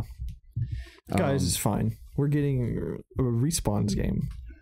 Yeah, Respawns. I have high hopes for that. We'll see what Motive does with Ragtag. I think that'll be a cool game. Respawns? Yeah. I mean, Respawn's awesome. I have high hopes in whatever. Titanfall's dope. Mm-hmm. Yeah. I totally agree. Last question. Nobody talks about Titanfall's microtransactions. You're right. Yeah, it's forgetful. I guess it's like hardly anyone plays it. There's definitely a core audience. There's a core audience there for sure, but not nearly to the extent of. Is there anyone left? Cosmetic items, that's it. Mm-hmm. Yeah. Titanfall 2 is an awesome game. Yeah, it's awesome. You see there, bud? Yeah, I had struggle picking up that piece of paper. It's tough. Mr. Overlord, sir, says, hey, I want to know, have you ever played a game where the first time you pick it up, you have no interest in it at all, but a year or two down the road, you try it again, and you just can't put it down? Yes. P.S. I'm from Australia. Keep up the good work. I know you're going to a handful of Australians tuning into the podcast. It's awesome. They're living in the land down under. That was a great Australian impression. Do you know one of my favorite movies of all time is? Kangaroo Jack. Yep, Kangaroo Jack. That movie's incredible. What up? I can quote it from start to finish. It's not a great movie. It's not, but I can quote it completely. Go. I'd have to think for a minute. What's the first word in that movie? What, Kangaroo Jack? Yeah. Oh, you're talking about the movie? Yeah. I can't remember the first word. Well, I thought you said you could read all the highlights from the movie. I can quote like Waffles. She's frozen with fear at the beginning. I can quote a couple other things. I can't pull things out of my brain. I have to think about it. So I do have an answer to this question. I'm just trying to remember what it is. I think I know one for you. What? The Phantom Pain, right? No, because I still couldn't do it. Believe it or not, do you have to have enjoyed it the next time you go around to play it? I did enjoy it. I enjoyed it. I've enjoyed it. No, it's you play a game and you're like, I don't like this, and then you try it again like later on, and then then you like it. Well, I mean, in a sense, I guess you didn't like it, so. I did like it. I just got tired of it. So that wouldn't. Similar to Phantom Pain, I played through what I assume was the entire game. I may have not achieved the official ending or whatever, but I played all the missions, I believe, and I took a long break from it, and I went back to replay them to S rank them, and like I said, it was a whole new experience, and that was close to a year later, and I loved it when I played it that way. Similar though, I wasn't a year or two down the road, but when I first played Call of Duty 4's multiplayer, it was so different from 3 that I was confused. I was like, I don't know if I want to play this. Preston called me a few days later and was like, you got to play Call of Duty multiplayer, and I went and bought it because I had traded it back into GameStop. That's how little I cared about it. I just played the campaign. And went back to it, and of course, the rest is history. I played every Call of Duty since. I guess I could say Final Fantasy 14 because I got into that beta when it came out on PS3, and I didn't like it too much. And then once the game started going, I decided to give it another chance, and I loved it. But that was just like the beta, so I don't know, that's like the only thing I can really think of right now. I know this has happened to me like big time before with a game, but I don't remember. It sucks. I honestly don't think I have an answer. If I stop playing a game, I don't go back to it because I didn't enjoy it. I know there's more for me. It's just hard for me to remember. I feel bad because these questions are so good, but I have the hardest time pulling them out of my head. It's kind of similar for me, though. If I don't like a game, I rarely go back to it. So I think the best examples I have are Call of Duty and Phantom Pain. So I'm glad you said that because I probably wouldn't have thought about that. You didn't hate the Phantom Pain, though. No. Yeah, it wasn't that I didn't have any interest, but I definitely had even more interest when I went back to it after a long break. So. Okay. Yeah. Okay. I mean, if we're going along those lines, then Zelda for me. So I played it when I first got it in the summer, then I stopped for several months. I picked it back up this fall and to now. You've been playing that a lot. Yeah. I mean, it's a big game. We need to get Jay on here. There were so many games he hated this first go around. Yeah. Like RPGs that I would like beg him to play. And he went back and ended up beating him. Right. I think The Witcher was one of those for him. How dare you? I know. He has seen the light, Jacob. It's okay. That's amazing to see how he's transformed as a gamer over time. I know. And it was your doing. I guess so. You're responsible for that. Making fun of me playing elf games with Zelda. You stupid elf now games. He's like, look at him now. Now he's like going through all of them. He loves them. No, I'm playing them. Got us all playing the fairy games. Yep. Is that the last question? That was the last one. That was the It's Obvious Gaming podcast. The show where me and my two hombres get together every single week to discuss video games, obviously. Please, gosh, I'm so tired. Please check the description down below for links to our social media pages. What the hell was that, Jacob? It's a little love tab.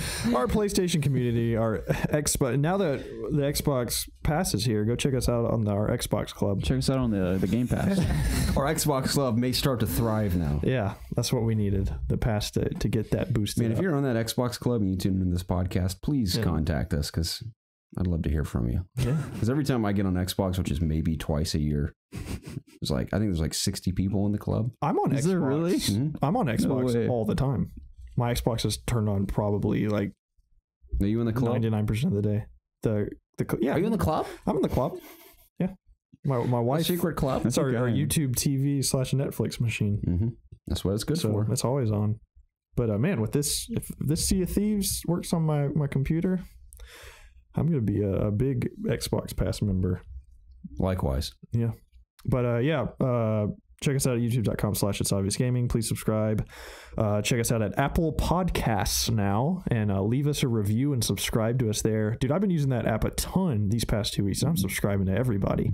I can watch my GPS and drive at the same time. Yeah, have to worry it is about helpful. So it's all I use for podcasts. Yeah.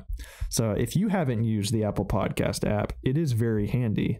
And subscribe to us on YouTube. And then while you're driving around, if you want to watch your GPS and listen to us, subscribe to us on the Apple Podcast app. Timestamps. I need to be better about that next week and clarify at the beginning that they do indeed exist. They're down there in the description. And if you're playing Monster Hunter or Dragon Ball, let us know in the comments down below because me and Jacob have Monster Hunter and I have Dragon Ball. And if you would like to play, our gamer tags are down in the description as well. You can send us a friend request and we might play with y'all. You have Dragon Ball on PC, correct? No, PS4. Oh, really? Yeah. Why'd you decide to do that? I don't know. It just seemed like a... Why are you interrogating him? I would assume you would have bought it on PC. I figured that's not like a really performance like intensive game or whatever. Like I'm not. I know it runs fine on PlayStation, and I would think a majority of the EOGs would have bought it on PS4. I'm glad you used EOGs. That makes me happy. Yeah, of course. Yes, we're playing OGs. the Monster Hunter on the PS4. Yeah, I forgot that even came to Xbox. Which one? Monster Hunter World. Same with me. Poor Xbox. Yeah. Just forget That's why about I it. like totally goofed on that PlayStation video I made because no one even realized. I don't think even the guy that wrote the article, I don't even think it's realized. it's still a anticipated PlayStation game. Yeah. So you don't like. It's not like you put I didn't say exclusive. like Halo 6 on there. Yeah, or anything, I never said any of them were exclusive, so I escaped that one a little bit. Yeah. The one thing but that, in my mind, the it was one thing that irks me about that is like when IGN does the best PS4 game award, they use multi-platform games in there, and I don't like that. Me it should neither. be the It should best always be exclusive, yeah. and then a best multi-platform game. I mean, you have to for category as well. Xbox sometimes because they just don't have any. You know. Dang, weird. Praising we and harping on had Xbox we a lot had to this roast them a episode. little lot of bit. We were Xbox this too high episode. on them. We were too high on them. Can't put them on too high of a pedestal; they might Yeah. fall off. Exactly. Gotta bring them down. Any closing thoughts, gentlemen, before we head out? I have a headache that hurts really I'm bad. so tired, and I need a coffee so bad. Coffee I'm sounds exhausted. good. Lots of coffee spots on your way home. I know. I'm excited. I gotta go pick up Monster Hunter from Best Buy. Then I'll go grab a coffee, and then I'll Good for you. go on a date with my lady. Fedora tip, and I'll play some Monster Hunter. Nice. Yep. Cool, dude. All right, man. Yeah, I was gonna say Jacob wearing the shade of green makes his eyes a seafoam green, and I like it. You said that at Tebow. I know. Yeah, just I wanted the audience to know that they should check you out in this green shirt. So All right. green, this shade of green, and just any shade of blue really suits you, Jacob. Thanks. They're your colors. Where Thanks. did you get this shirt? Because I think I have a Let me shirt guess. like this. Target. No. Walmart. No. It came from Pakistan. You won't guess. American Eagle. You won't guess. Is it that? It's Marshalls. It's that place he went to last time that we never guessed. Yeah. What Yeah. place? Remember we were trying to guess, and he was like Tom's or something. TJ Maxx, No. Kohl's, Nope. Macy's. J. Crew. Where's that at? It's at the mall. Which mall? The one I go to is at North Point. So Okay. why do you like the J. Crew shirts? It's just a style. I mean, it's they don't have a lot of shirts like this. It's more like, you know, I have a Hanes shirt that suits looks like and this. stuff. It's like a businessman store. I have a Hanes those are different companies. I have a Hanes shirt that looks just like that. Yeah. Yeah. I mean, this is just a basic shirt, but I like how they feel and Okay. I like how they fit. I got fitted for a suit in Joseph A. Bank yesterday. Hey, for the wedding? Yeah, it was funny. Did you not rent a suit? I did last night when Zach's like, we have to do it tomorrow. I was like, I crap. And I had to go haven't get done mine fitted yet. immediately. I'm doing mine tonight. It was funny while I was getting fitted, the gentleman sizing me up was doing his thing, and all of a sudden this British guy comes out from the dressing room. He's like, Jonathan, the slacks aren't in that. And he's like, right away, Mr. So-and-so. And he like ran, he's like, I'll be right back. Ran off. I guess this guy's a regular who pays a lot of money in there. Some Jonathan? British guy. It's like, he's in Cumming, Georgia. This guy's in there asking about his slacks. Where are my briefs, Jonathan? Jonathan? I've wanted to get a fitted suit, but I would never wear it anywhere. But this is a great occasion for me to force Lizzie to let me buy one. There you go. So I'm worried about my pants because the pants he had me try on were like 3 times the size of my legs. Like the slim wise, like they too fit big. Me. No, they fit my waist, they fit my legs, but lengthwise they were like. You don't know what size long. pants you wear? No, I know like my waist size and length, but he gave me some that I think were too long, so I like sized them down just a little bit. With my luck, it'll be a repeat of prom when we impressed our seniors. Our pants were like 3 inches above our ankles, like Pee Wee Herman. We were looking like pimps, dude. We didn't know that the waist had like an thing you attachment. could unbuckle. We had it like I was about to die that entire night. Yeah. There was like a little thing you could undo, and it would like release everything. I wore my pants like a gangster that night because our pants were that short. I don't remember. Well, I'm shorter than you, so I think they were fine for me. Yeah, I mean they were halfway down my butt because you couldn't tell because when my jacket was on, but that's how short my pants felt because that buckle we didn't undo. Looked like Pee Wee Herman, man. Yeah, that's great. That's great. Besides guys. that, though, we look pretty good. Yeah, I'm excited for the wedding though. It's because I mean you had a wedding, but not like a full on wedding. So now we're all like together at a buddy's wedding for the first time. I never guessed Zach. I mean, Preston got married before all of us, but between like the guys we went to high school with, I don't think we ever predicted Zach getting married first. I think we predicted you getting married first. I was wrong. Originally, because you had been in a relationship the longest out of all of us at the time. I'll probably be the last one. I think I might be the last one. Think? Yeah. It's going to be a contest between you and me. I know it for a fact. Maybe Evan. He's Evan pretty, too, yeah. He's pretty adamant on being single right now. Yeah. So It's gonna be between 3 of us. You gotta pop them kids out before your balls drop out. I don't think LA Drop out? I meant dry up. LA won't be much longer. He'll get married for sure. I think Carlos says that lady down in Miami. Yeah, that's inevitable. Man, this is too personal. Yeah. There's no reason. I don't even know why this conversation's happening. Yeah. You know? Okay. I forgot we were even on the podcast. If I'm being honest. Yeah. All right. We'll see you guys next week. Goodbye, everyone. See ya.